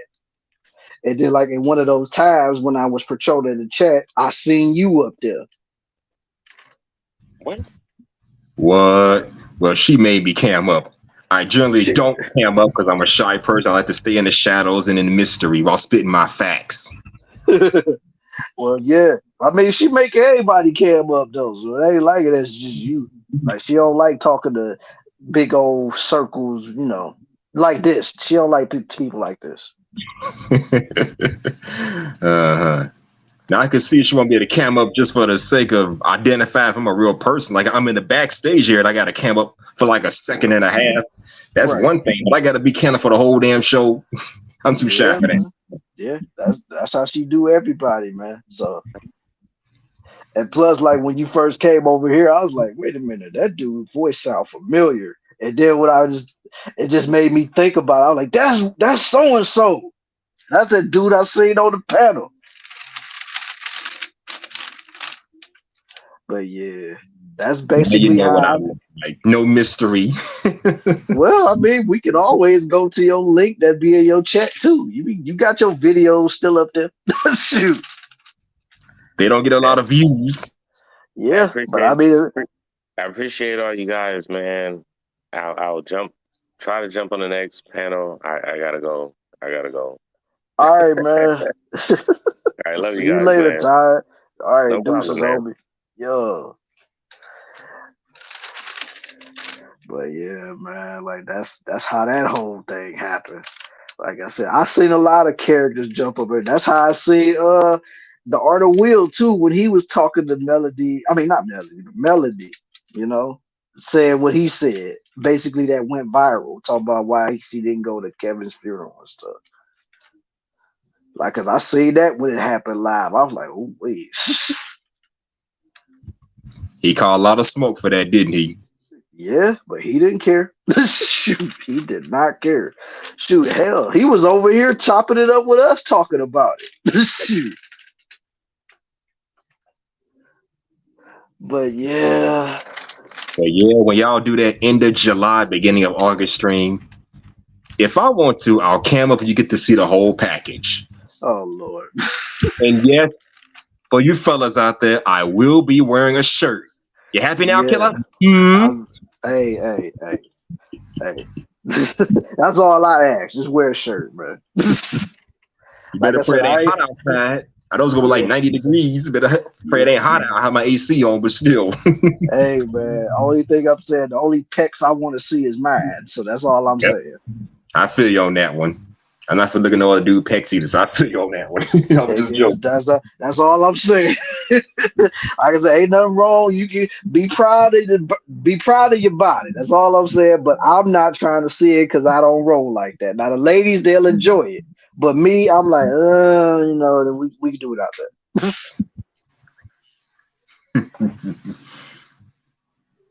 there. But yeah. All right, man. Let me go ahead and shut this thing down and let me just give my final thoughts on this whole situation. Go ahead.